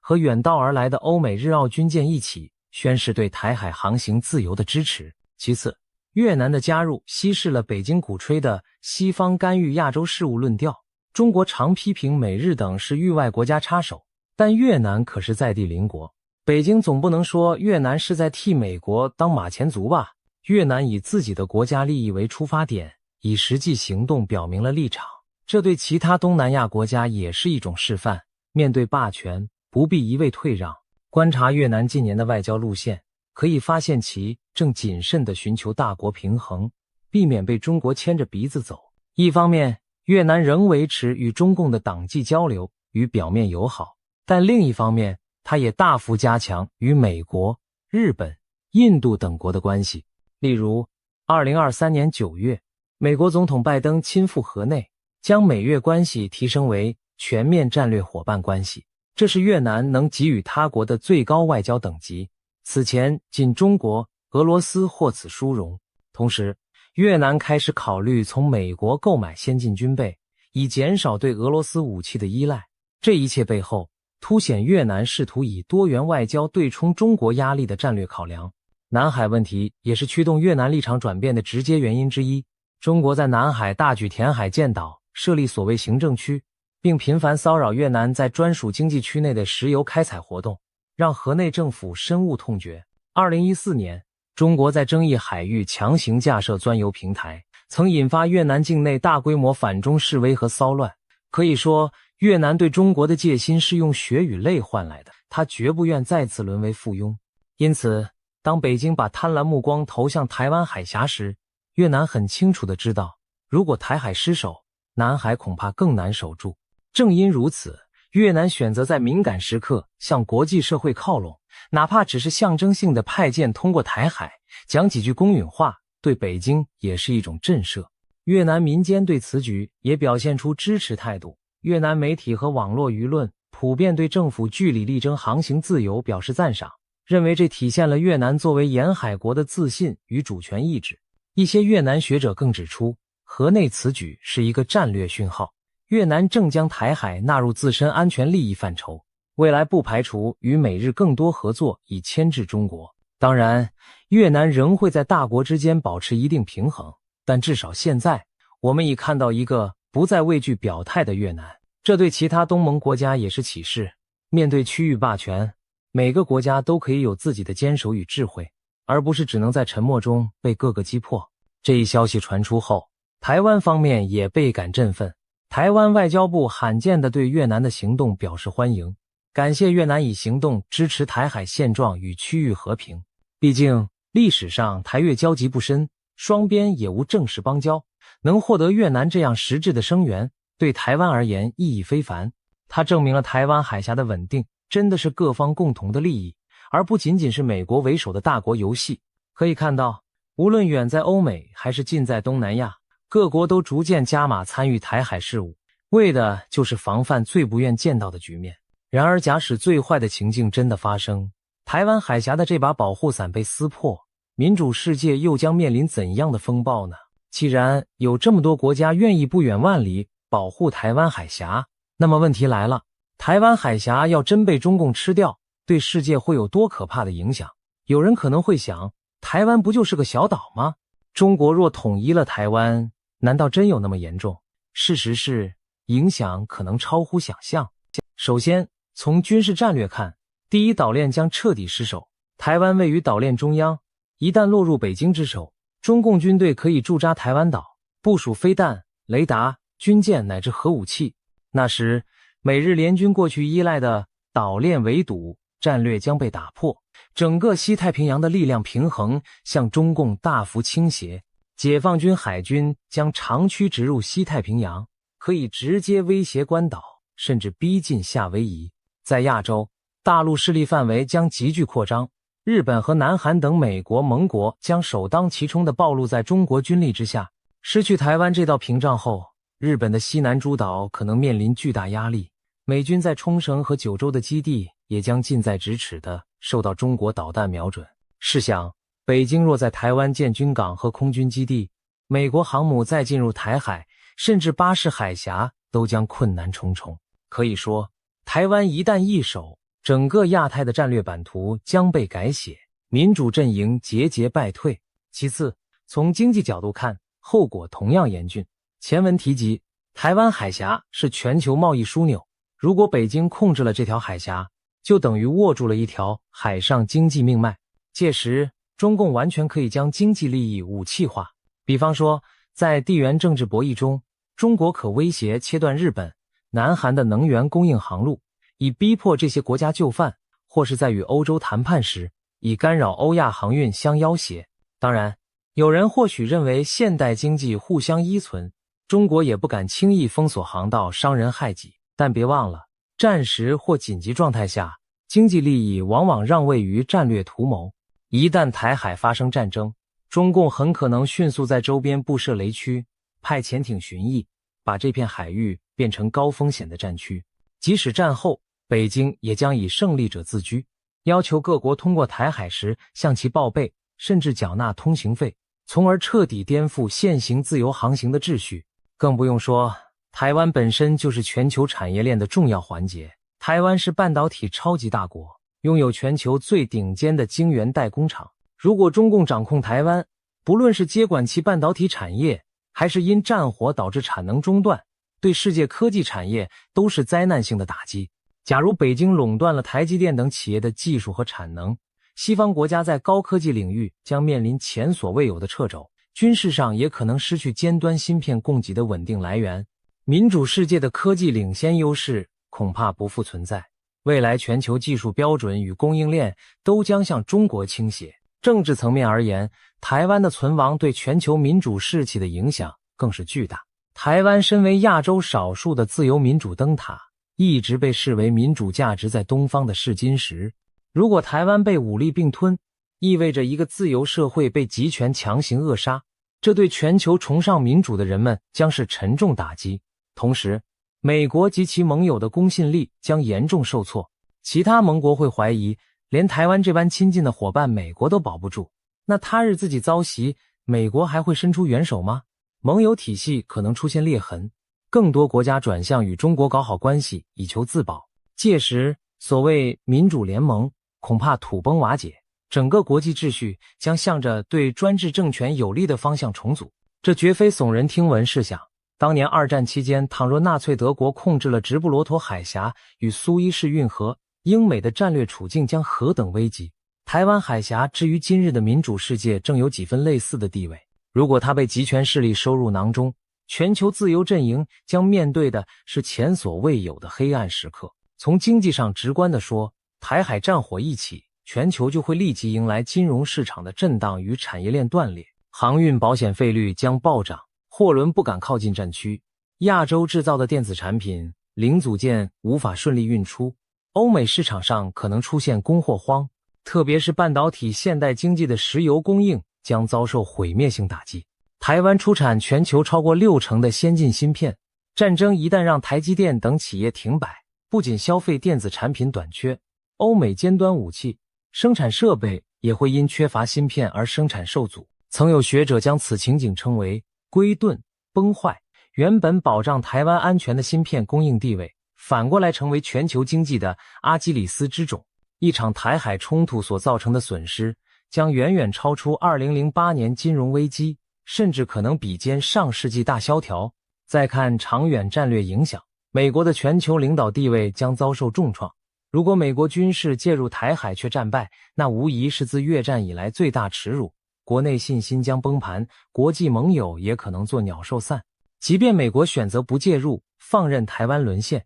其结果同样严重。盟友会质疑美国承诺，敌对阵营则嗅到软弱气息。亚洲的日本、南韩也许被迫发展自主军力，甚至核武以自保。亚太地区从此进入军备竞赛和无序状态。更糟的是，若中国挟台湾之胜攫取东亚控制权，下一步或许会将目光投向更远处，加强对印度洋、非洲、拉美等地的渗透。西方长期建立的国际规则，从航行自由到人权民主，可能被北京主导的新规则取代。换言之，台湾的命运可能决定着21世纪前半叶世界秩序的走向，要么维持以自由民主价值为核心的开放体系，要么跌入强权政治和势力范围瓜分的幽暗丛林。最后，我们不能忽视对台湾2300万人民的直接影响。如果台湾被并吞，那将是2战后自由世界最大的挫败之一。一个蓬勃的民主社会将被强制置于集权统治之下，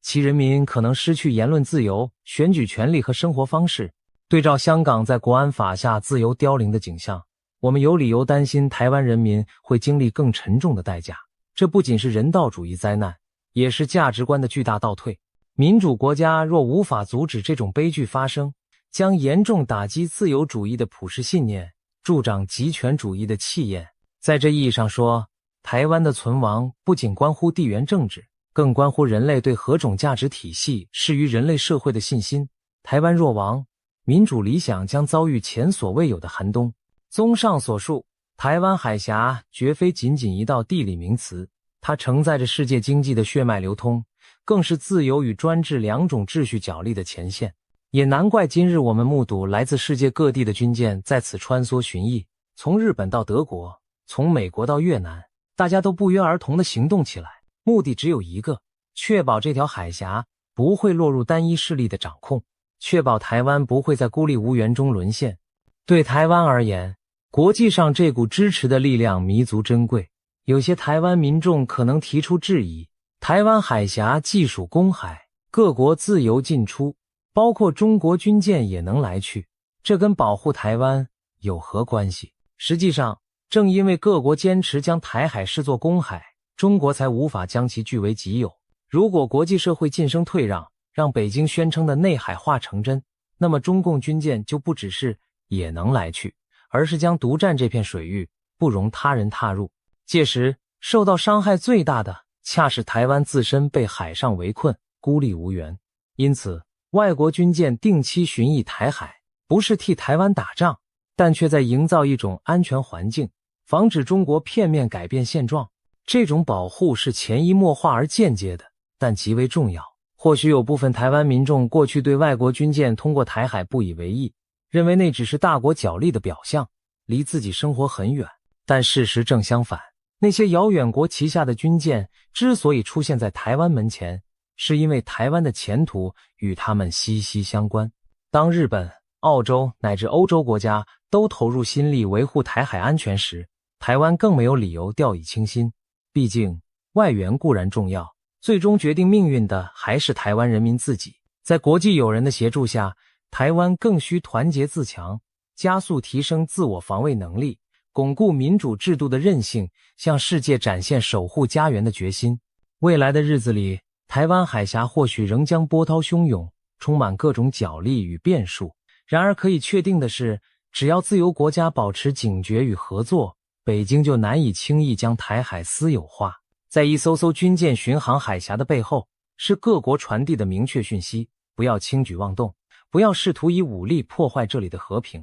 这样的讯息也是对台湾民众的一种安心。当危机来临时，台湾并不孤单。当然，我们也期待危机永远不要发生。但正所谓遇和平先备战，世界各国在台海展示力量，恰恰是为了避免战争降临。最后，让我们回到开头的问题：为什么全世界都在保护台湾海峡？因为保护台海，就是在维护整个自由世界的安定与繁荣。而这条蔚蓝海峡的未来走向，也将深刻影响21世纪的国际秩序。台湾海峡的浪涛之声，早已不只是两岸间的私语，而是全球共同的关切。我们每一个身处自由世界的人，都有责任去倾听，去守护这片海洋的脉动。唯有如此，我们才能确保民主之光不会在暴风雨中熄灭，让自由的航船继续乘风破浪，穿越风高浪急的台湾海峡，航向更远的未来。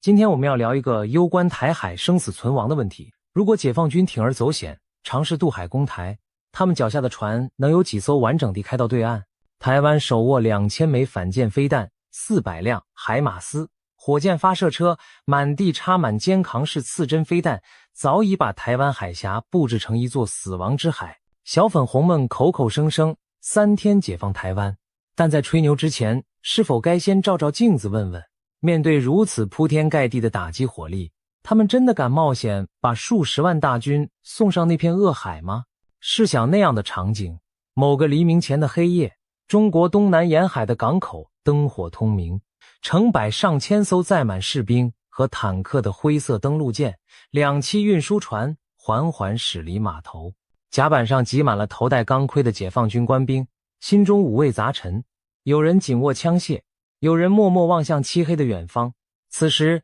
他们脚下唯一的立足点就是那一艘薄薄的钢铁船壳，四周是茫茫大海，头顶是漆黑夜空，他们的目的地正是远处目不可及的台湾海岸线。舰队驶入台湾海峡后不久，远处台湾的山峦还隐约沉睡在夜色中，但是就在解放军官兵以为黑暗能暂时庇护他们时，意外的变故发生了。最前方的一艘2栖登陆舰雷达突然尖锐地鸣叫起来，打破了海上的死寂。几秒钟内，更多军舰的警报此起彼伏地响成一片，这意味着他们已经被台湾方面的探测雷达锁定了。正所谓魔高一尺，道高一丈，早在解放军船只集结之时，台湾遍布沿岸和外岛的长程雷达、岸基光电感测器，甚至潜伏的无人机就已经远远发现了海上的异常动态。现在数十枚高速掠海而来的反舰飞弹正破空袭来，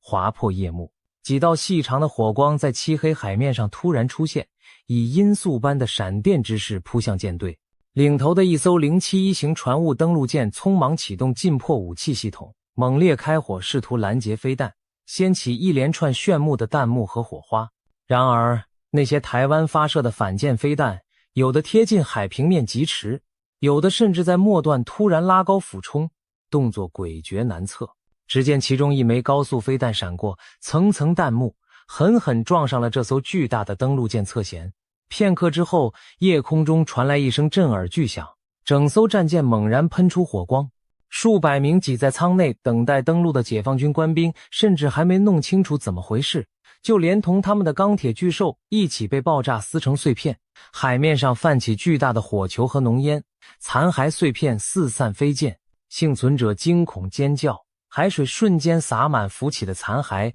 和落水的士兵。此时此刻，其他中国登陆船上的将士们也亲眼目睹了这可怕一幕。他们原本被灌输说台军的反舰飞弹没什么用，如今却眼睁睁看着友军的运输舰被一枚飞弹击沉，数百条人命顷刻随船殉葬。他们终于明白，在汪洋大海上，脚下的船只就是他们唯一的立身之地，而一旦这脆弱的生命之舟被击穿击沉，他们将如无根浮萍般沉入无情的大海，任凭装备再先进，士气再高昂，也无济于事。这还只是开始。随着第一波反舰飞弹袭击的展开，台湾西海岸密布的飞弹发射车此刻宛如沉睡已久的豪兽，忽然苏醒。一辆辆伪装在林地、海岸碉堡或机动于公路的发射车同时抬起发射架，对准台海上庞大的入侵舰队倾泻出新一轮杀机。仅仅数分钟内，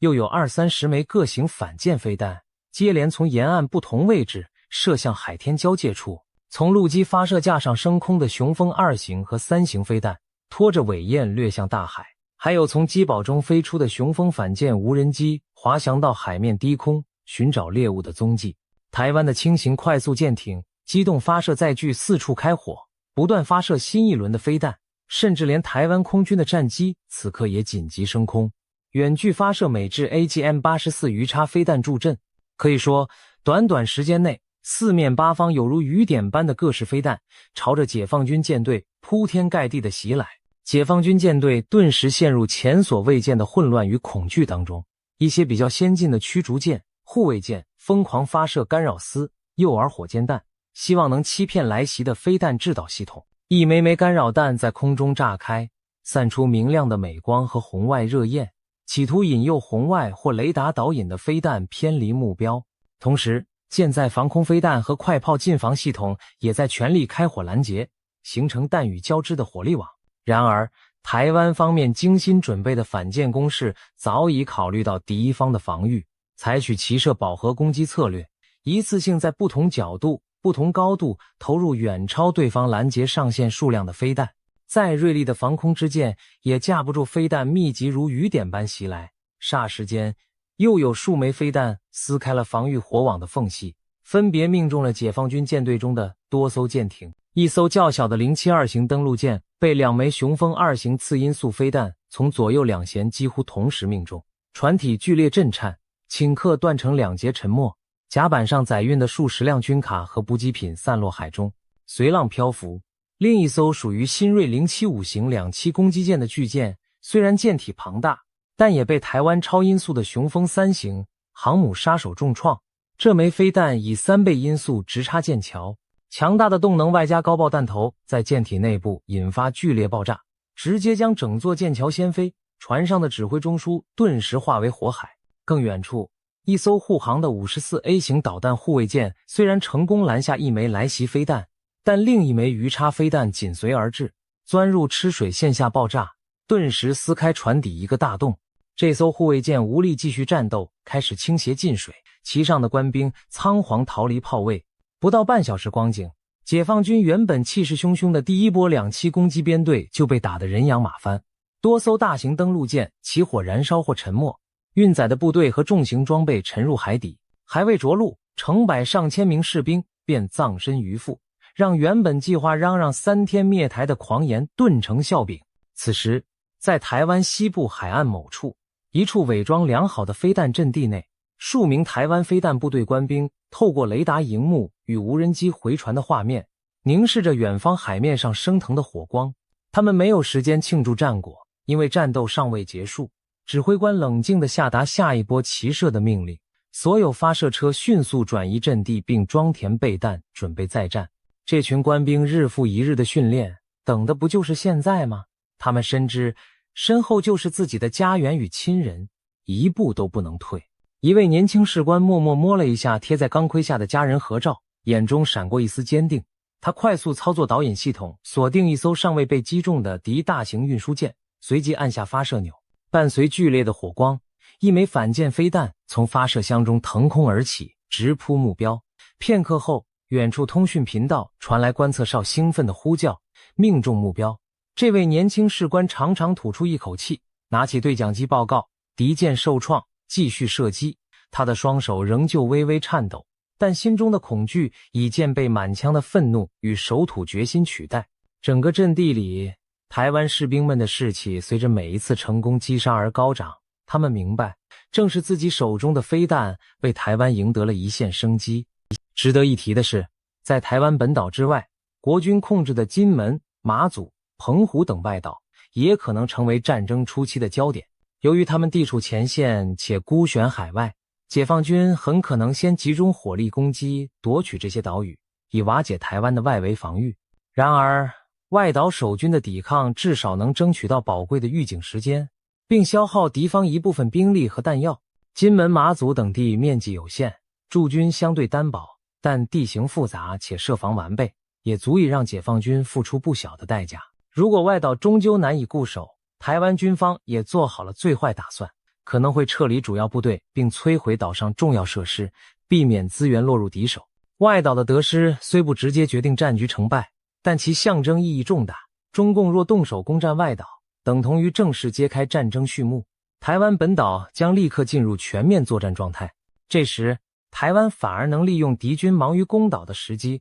更从容地完成本土防御部署，挫败敌人的奇袭企图。现在，我们不妨冷静拆解一下解放军可能的剧本，以及台湾方面的因应。首先，解放军若真想发动突袭，他们必须在大举登陆前做大量准备工作，数十万部队调动，上百艘船舰集结，绝非一夜能成。早在登陆前几周甚至几个月，大陆沿海港口就势必出现异常繁忙的迹象，铁路在不停向码头输送坦克和补给，部队在沿海集中待命，大批民用运输船被征调涂上伪装色。这一切，即便中共严加保密，外界透过卫星和情报也很难完全忽略。21世纪的今天，高解析度商业卫星每日掠过台海，各国情报机构更是对风吹草动保持敏感，一有异样，台湾和国际社会必然高度警戒。换言之，解放军几乎不可能复制当年诺曼底登陆的战略奇袭，一旦迹象显露，台湾军民就会进入临战状态，飞弹部队机动到预伏阵地，各重要机场、港口进入戒严管制，战机加紧战备巡航，预备役部队动员集结，甚至民防团体开始构筑路障碉堡。可以想见，当解放军第一波导弹落下时，台湾所受的打击虽然惨烈，但绝不会是一个毫无准备、束手待毙的对象。相反地，台湾有一套保持生存力的预案，重要目标如指挥所、雷达站分散备份，战机与舰艇事先疏散至多处隐蔽机堡和港湾，多层通信网络抗毁，包括光纤、卫星、微波等多渠道，以确保命令传递，各地储备的油料弹药迅速下发部队。就如同乌克兰在俄军猛攻下仍能保持国家机能，台湾也将努力撑过最初的狂轰滥炸，包括以爱国者、3羽天弓、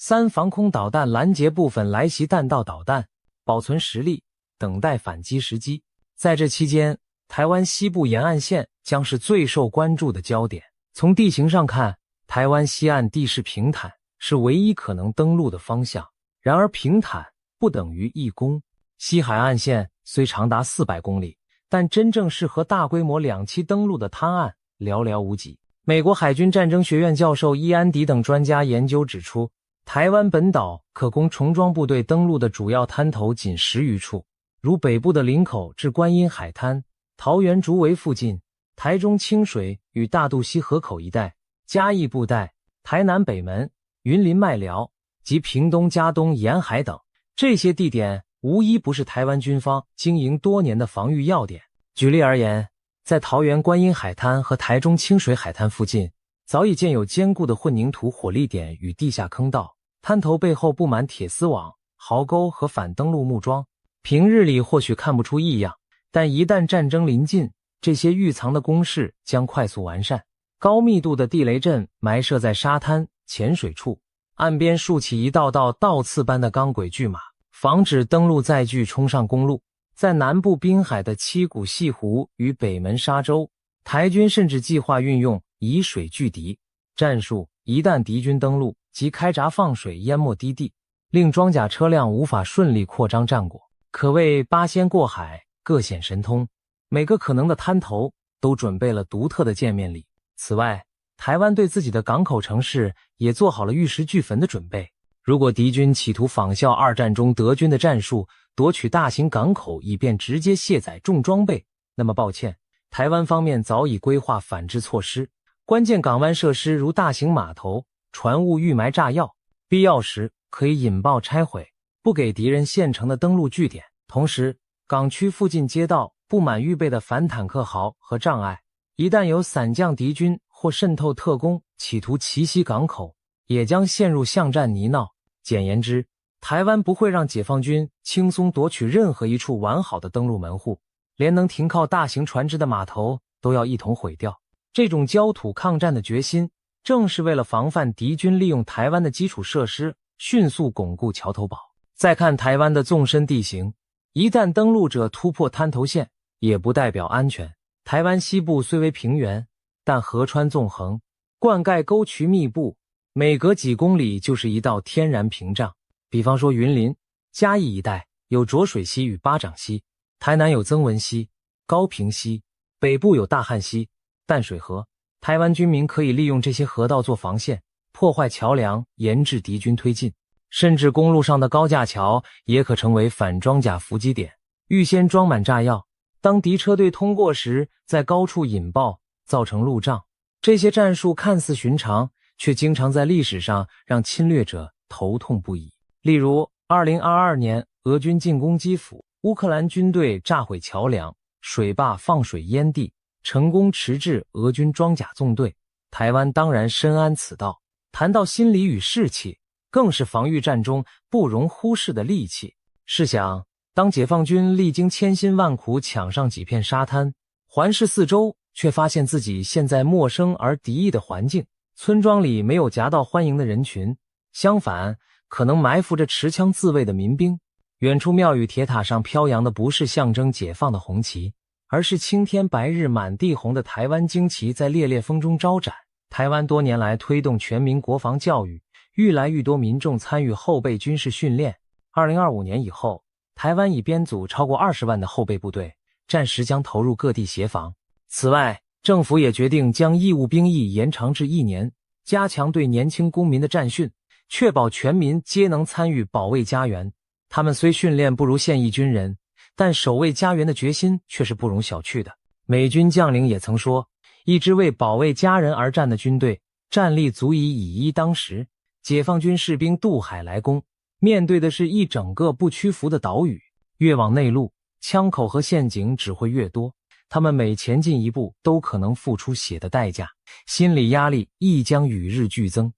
反观解放军一方，长久缺乏实战考验也是一大隐忧。他们上一次大规模作战还是在40多年前的对越自卫反击战，从未有跨海登陆经验。虽然近年来中共军队着力于联合作战演习，模拟攻台推演，但纸上得来终觉浅，真刀真枪之际仍变数丛生。两栖登陆尤其需要海、陆、空、天、电全方位协同，任何一环掉链子都可能前功尽弃。比方说，登陆开始前的弹道飞弹齐射，若未能瘫痪台湾防空预警系统，解放军运输机与直升机就难以安全投送兵力。而如果他们畏惧台湾飞弹网而不敢派出空军掩护，单靠海上舰炮和远程火箭炮也无法压制台湾滩头防线。又如海空协同问题，舰队需要空中护航，但战机航程有限，需依赖前进机场或空中加油才能延长制空时间。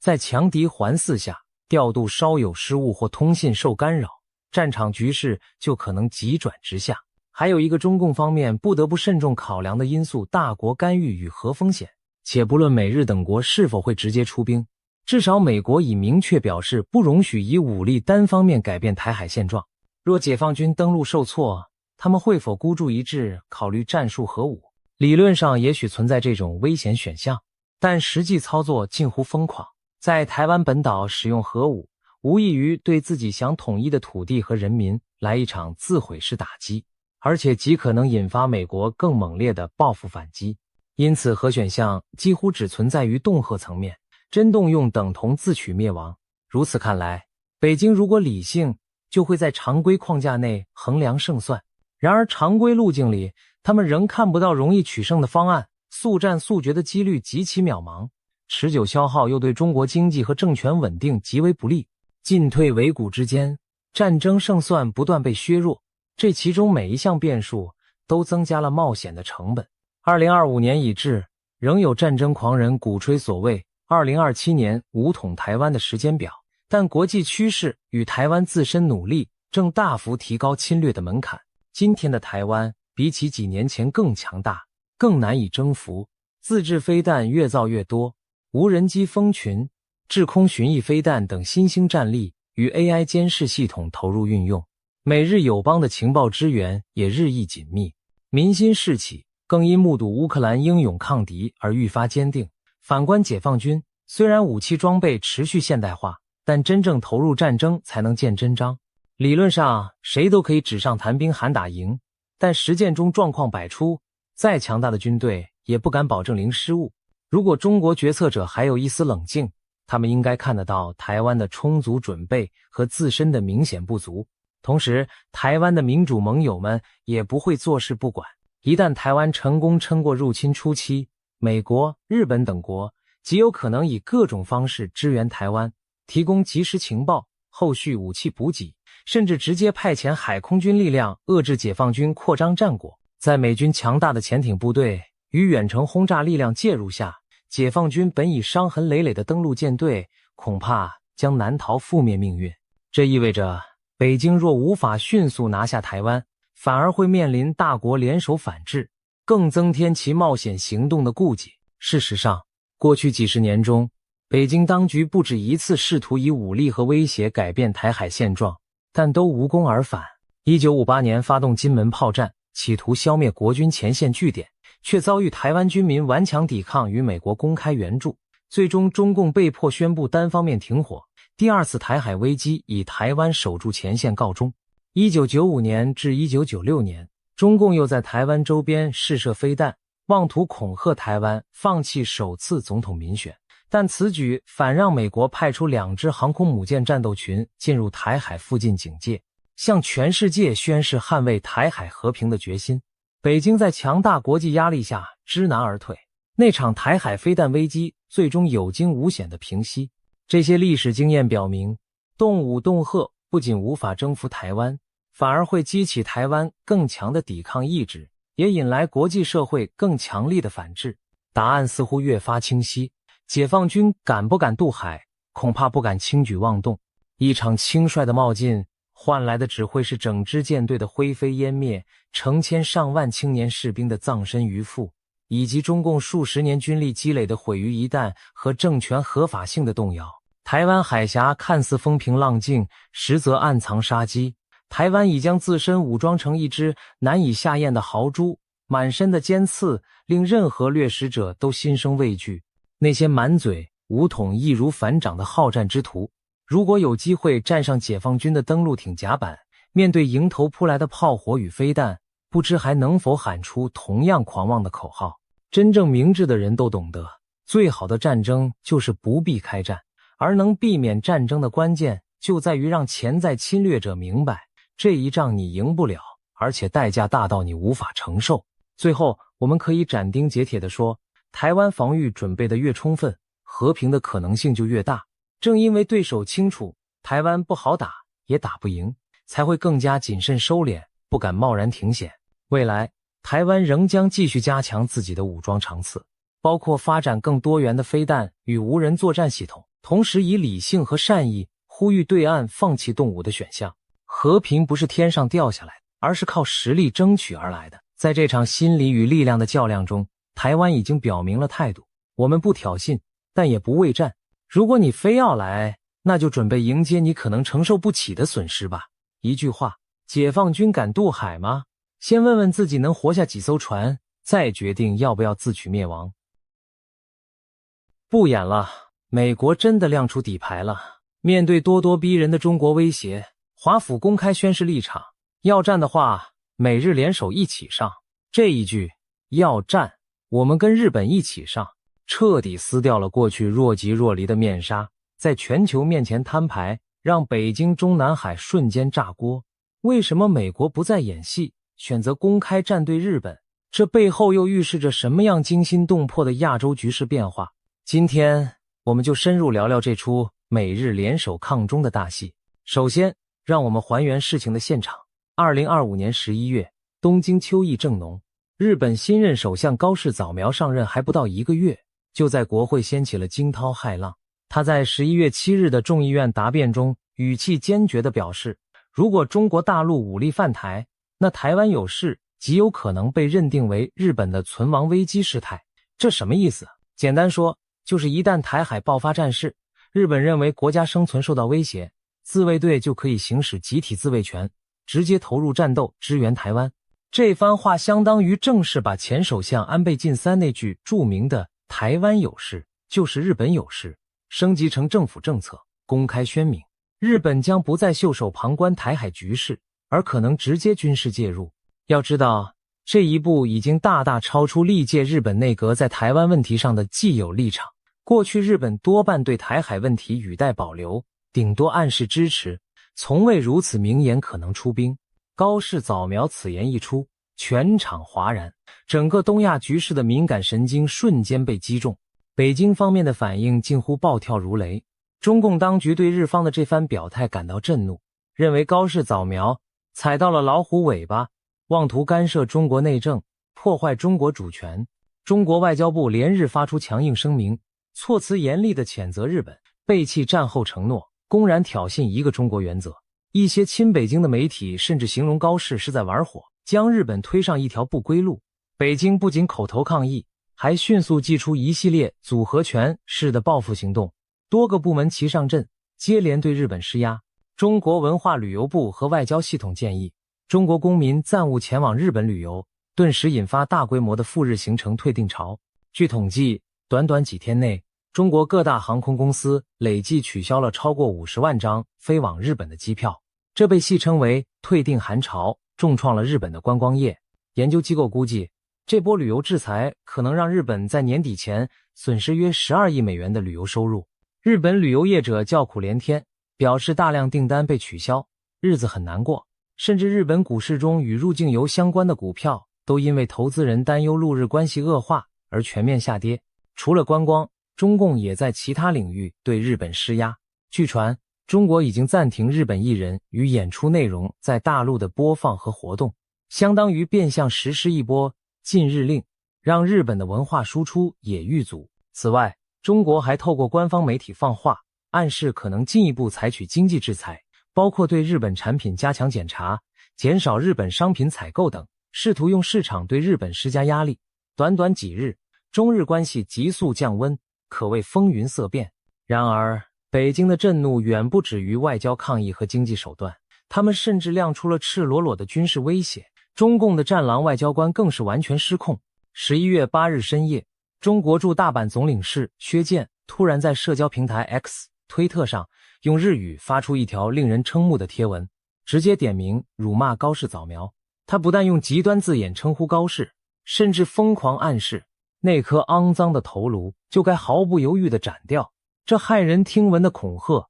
犹如公开发出死亡威胁，还配上一个怒气冲冲的表情符号。消息传开后，日本舆论炸开了锅，无论是普通网民还是政界人士，都视此言论为对日本首相生命安全的公然威胁，性质极为恶劣。薛健的发飙引发日本朝野群情激愤，许多人直言这简直是宣战预告。面对挞伐，薛健很快心虚地删除了这条贴文，但为时已晚。11月10日，日本政府正式向中方提出强烈抗议。内阁官房长官木原忍在记者会上痛斥薛健的言论极度不恰当，要求中方严肃对待。甚至有日本国会议员公开呼吁，依照维也纳外交关系公约，将薛健列为不受欢迎人物，并立即将其驱逐出境。日本政府虽然一时间没有真的把他赶走，但中日外交关系已经因此跌至冰点。令人瞠目的是，中国官方不但没有为这位战狼外交官的不当行径道歉，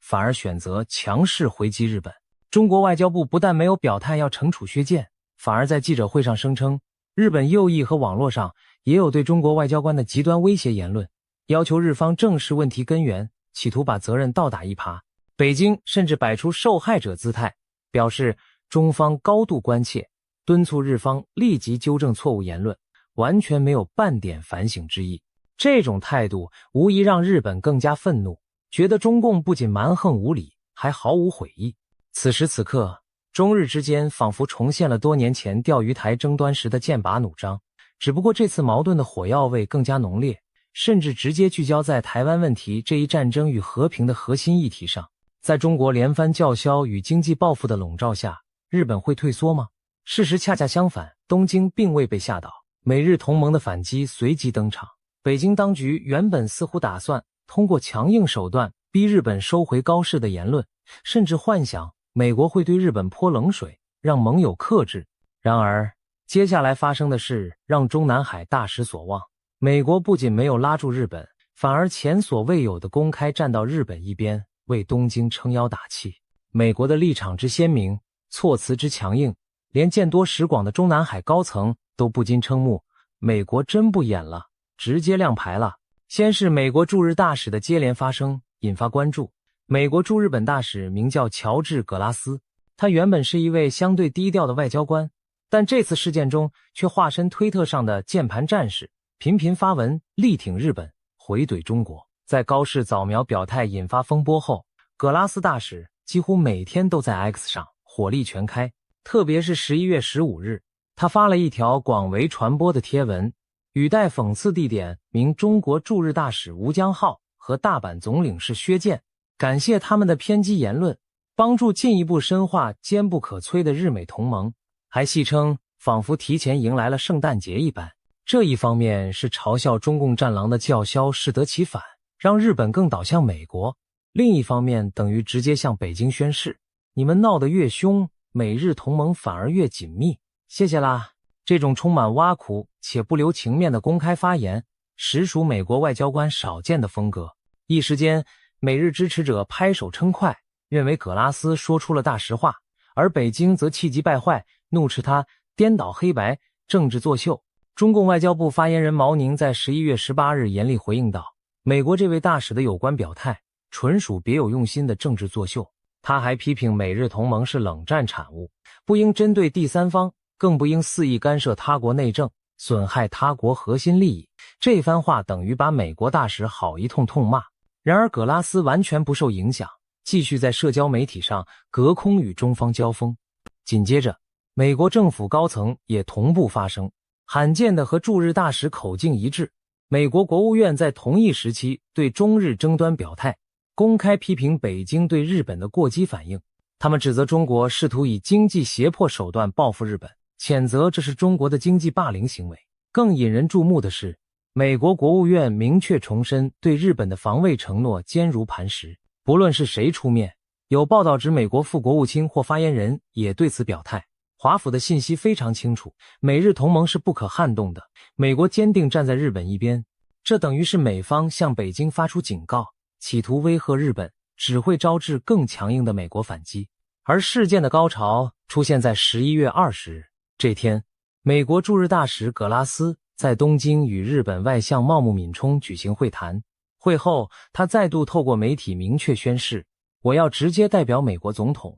代表我本人以及美国大使馆，对高市首相表达我们坚定不移的支持。他并直言，美方认为北京近期抨击高市早苗的言辞十分荒谬和令人愤慨，美日同盟将全力反制所谓的中国经济胁迫。葛拉斯把话挑明到了极点，不仅他本人挺日本，而且美国总统都站在日本这边，这等于是美国官方盖章同意，以大使之口正式说出来了。此时此刻，我们几乎可以想象北京中南海会议室里的情景。当他们听到代表总统全力支持日本首相这种话时，该是如何的火冒三丈和心急如焚。美国真的不再暧昧了，直接把队伍站定在日本，毫不掩饰地与中国翻脸对峙。北京方面一向指望美国会对日本有所约束，尤其台海问题上，美国是否真会和日本并肩作战？中共心中其实一直存有一丝侥幸心理，毕竟美国过往对台海冲突采取战略模糊，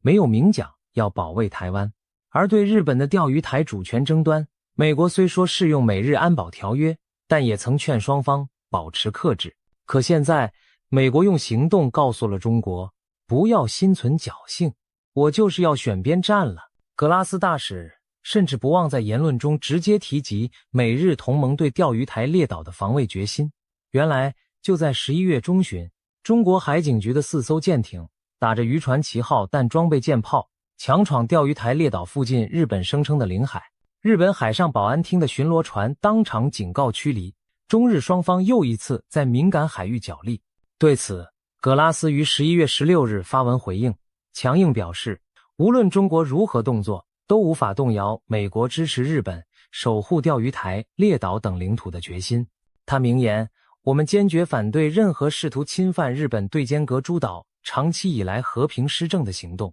这番表态直接点出钓鱼台，日方称间隔诸岛。问题要知道，美国总统奥巴马在2014年曾首次公开确认间隔适用日美安保条约第5条，但美方一般很少高调谈论细节。如今葛拉斯如此直白，显示美国在这个问题上再也没有模糊地带。中国若胆敢在间隔动武，美国必定与日本并肩防卫，绝不退让，这可谓当众画下红线。不仅如此，葛拉斯还强调美日同盟对维护台海和平的坚定承诺。他在11月16日的另一则发文中指出，美日同盟将坚定维护台湾海峡的和平与稳定。他严正表示，我们强烈反对任何企图以武力或胁迫单方面改变本地区现状的行为。这里所指的毫无疑问，就是中国可能对台湾采取的军事冒险。换言之，美国也在提醒北京，别妄想武统台湾，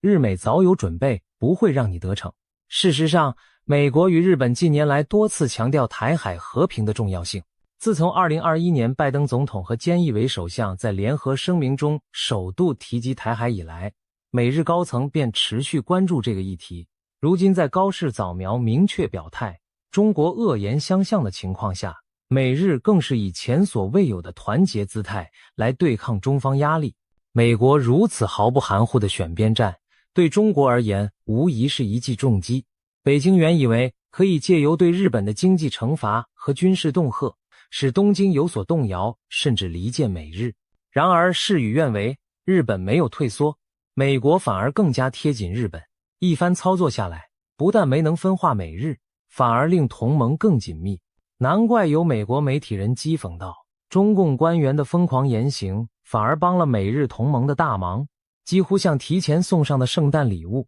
这话虽然刺耳，却正是眼下的真实写照。对此，中共自己何尝不明白？所以我们看到，中国官媒也开始加紧宣传，企图从舆论上反击。他们一方面指责高市早苗复活军国主义，背弃二战后和平秩序，呼吁全球珍视二战胜利成果，来共讨日本；另一方面又抨击美国纵容日本，渲染中国威胁，试图将美日描述为麻烦制造者。甚至有官媒发起所谓全球联署，号召所有反对军国主义的人们，要求高市早苗收回言论并道歉。这明显是一场政治宣传秀，影响有限。但从这些操作可以看出，北京确实对当前局面感到棘手和恼怒，急于把日本描绘成世界公敌来转移视线。然而，国际舆论买不买账是另一回事。毕竟现实是，大多数亚洲邻国如今更担忧的是中国的扩张，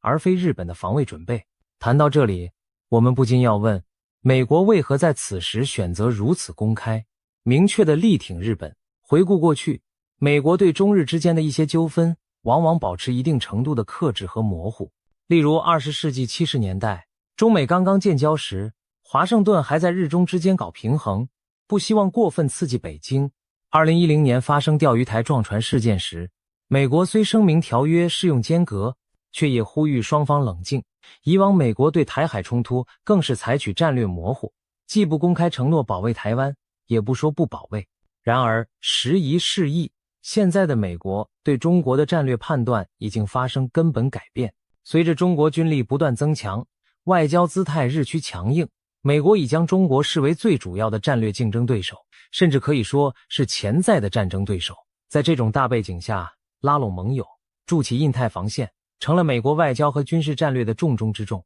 特别是看了俄乌战争的教训后，美国更意识到，一旦侵略者觉得盟国支援含糊不清，就可能钻空子动武。所以拜登政府期间，美国一改过去的遮遮掩掩，开始在公开场合多次强调，若中国攻台，美军将介入防卫。虽然美方仍称维持一中政策不变，但也频频派遣高层访台，加强对台军售，实际上在提升下阻力。同理，对日本这个亚太最重要盟友，美国绝不允许中国的胁迫得逞。如果任由中国外交官公开威胁日本首相，而美国袖手旁观，那将严重损及美日同盟的信任基础，也等于助长中共的气焰。所以在这次风波中，美国选择了和日本肩并肩，意在向北京释放清晰信号，不要以为可以各个击破，我的盟友我照定了。这番强硬表态也是在告诉全球，美日同盟依然是亚太地区最强大的防线，美国不会让任何人挑战它。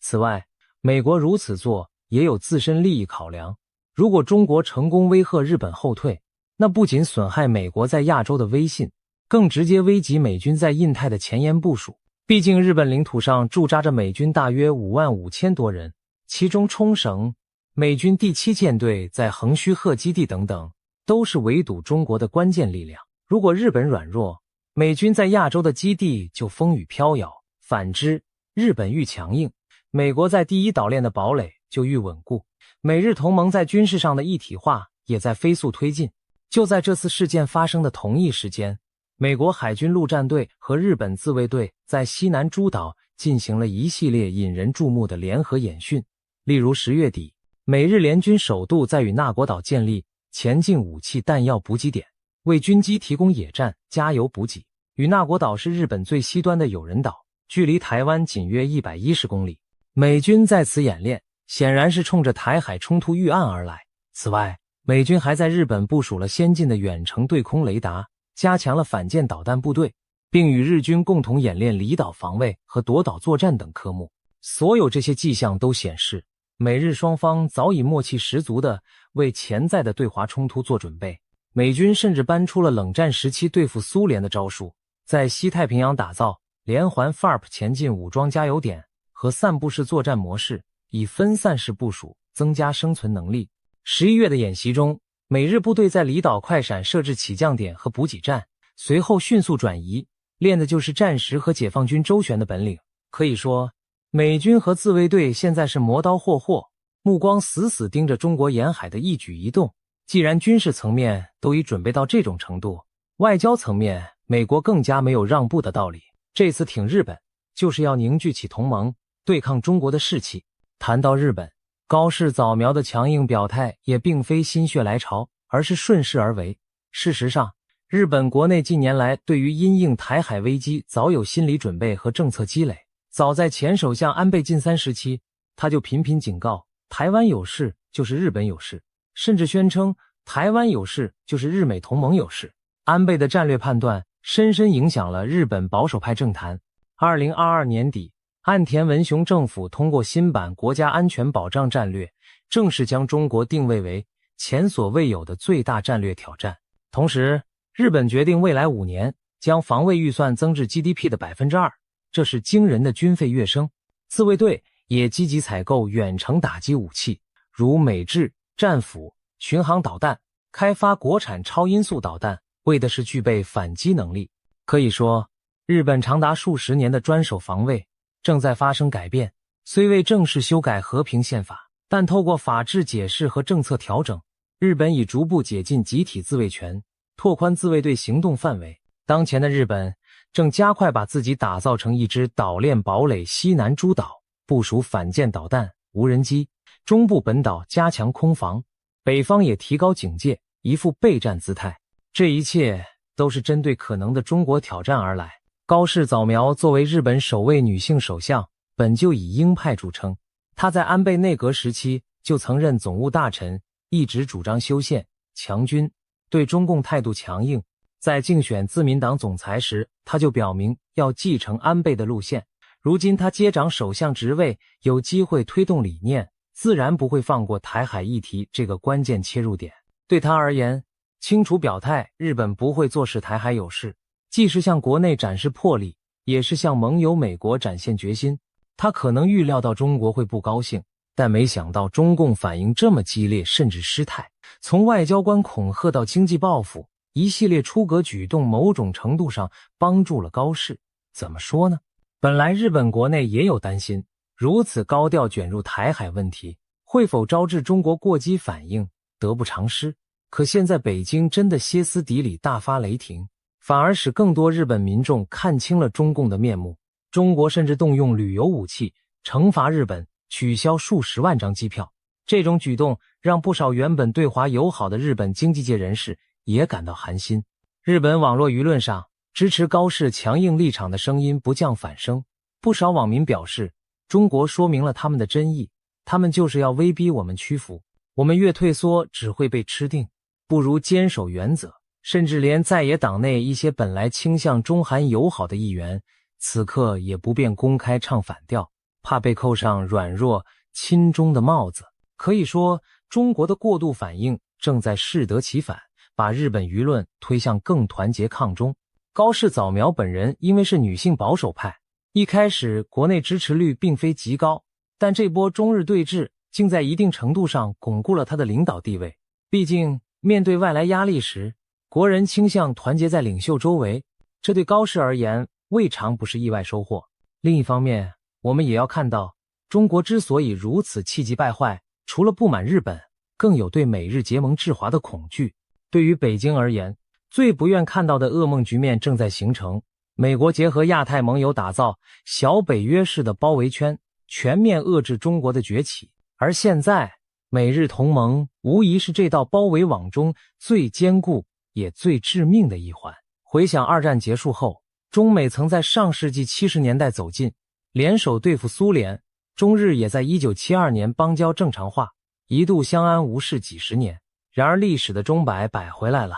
随着冷战结束，苏联解体，新世纪头20年中国经济崛起，它与美日的战略利益冲突日益突出。特别是习近平上台后，中共在东海、南海动作频频，又在台海问题上频亮剑。从2012年日本国有化尖阁群岛引发钓鱼台纷争，到2013年中方单方面划设东海防空识别区，再到近年解放军军机几乎每日绕台，日本战机频频紧急升空，种种事件积累，中日之间的战略互疑已经深如海沟。对中国而言，日本不断强军靠拢美国，是它东亚安全环境恶化的重要原因。而对日本而言，中国军力暴涨，意图不明，才是自己不得不摆脱和平宪法束缚，重新武装的正当理由。双方仿佛进入了安全两难的恶性循环，一边是东京担心北京要改变现状，一边是北京指责东京军国主义复辟，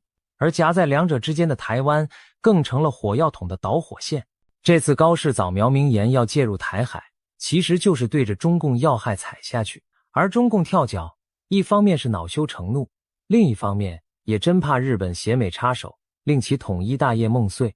为了震慑日本，我们看到中国军方和官媒近日频频放出狠话。有军报在评论中警告说，如果日本军事介入台海，恐怕会把整个国家都变成战场，踏上不归之路。解放军机关报解放军报11月中旬发表的一篇文章，用词相当露骨。文章称，高市早苗暴露出以军事手段干涉他国内政的狼子野心，警告日本误判形势将自食恶果。作者，中国现代国际关系研究院的学者，直言，如果日本胆敢插手台海，将把整个日本国绑上自我毁灭的战车。文中更指出，日本从北海道到冲绳已有数十座机场和港口进行军民两用改造，部署了军机和运输机，一旦介入台海，等同于把全境都暴露在解放军打击范围内。言下之意十分明确，中国不仅会打击日军，也可能对日本本土全面开战，绝不局限于台海附近。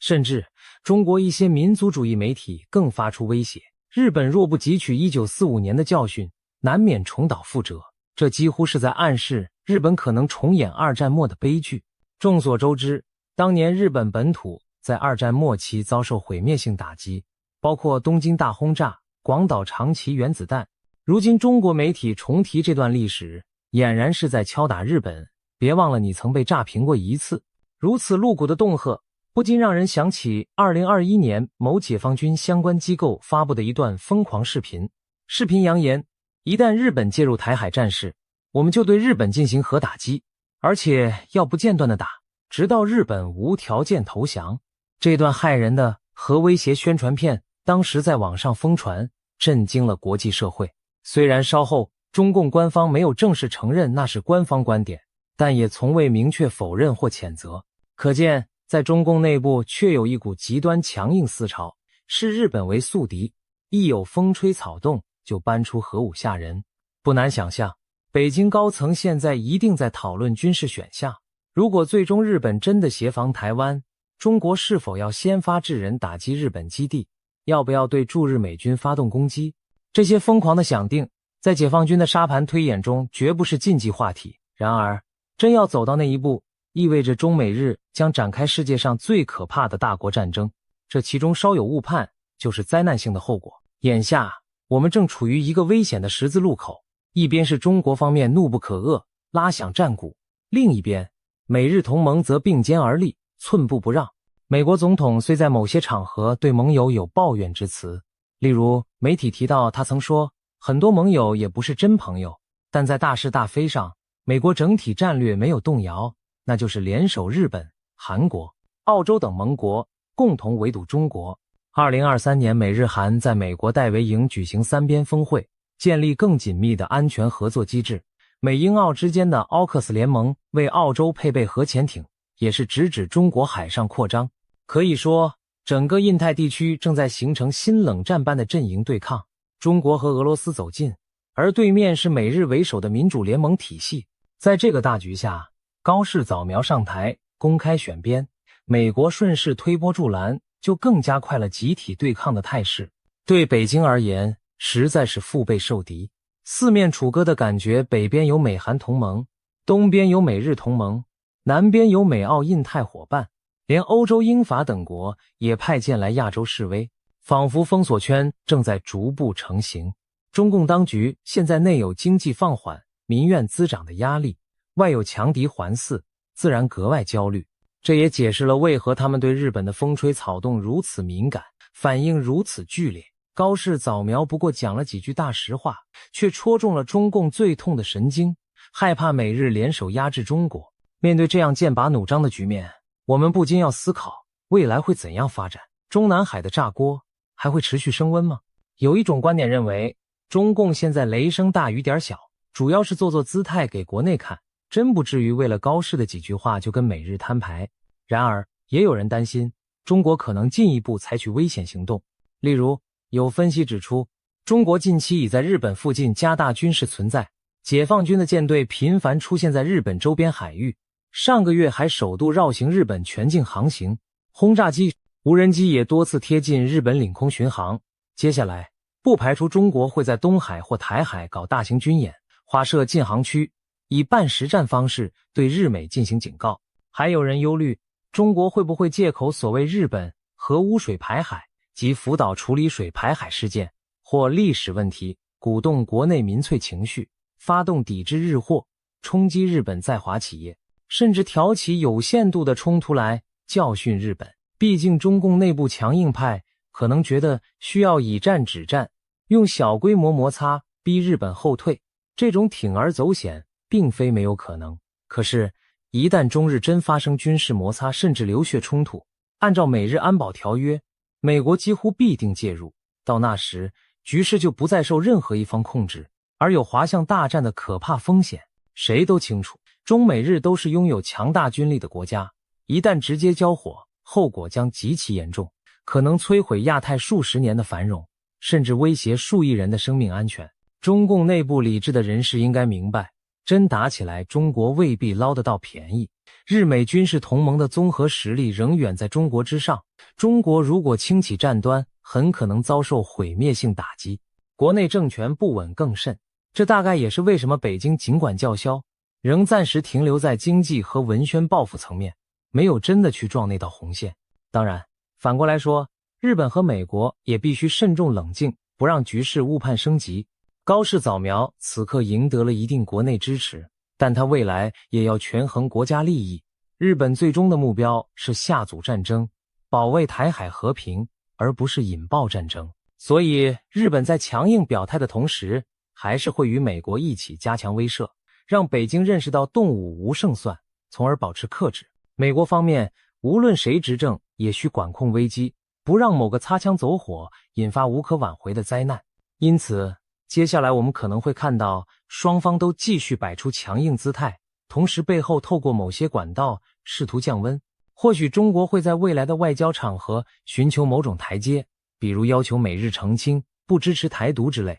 以换取局势缓和。而美日也可能以军事演习和外交谈话并行的方式，一边准备一边观望。总而言之，美国公开选边站，日本标志着亚太地缘政治进入一个新阶段，美日同盟从此更加明确地以应对中国为使命，战略模糊让位于战略清晰。北京中南海的炸锅既是愤怒也是不安的写照。愤怒于日本不再臣服，不再回避冲突，不安于美国全力介入，导致自身处境艰难。未来的日子里，中国很可能会寻求各种手段来拆解美日同盟的团结，例如拉拢其他亚洲国家离间日美，在国际上宣传日本军国主义威胁，甚至利用经贸杠杆诱使日本内部分化。但在目前情势下，短期内恐怕难以见效。毕竟日本已下定决心，不会在主权和安全问题上对中国卑躬屈膝，而美国也明白，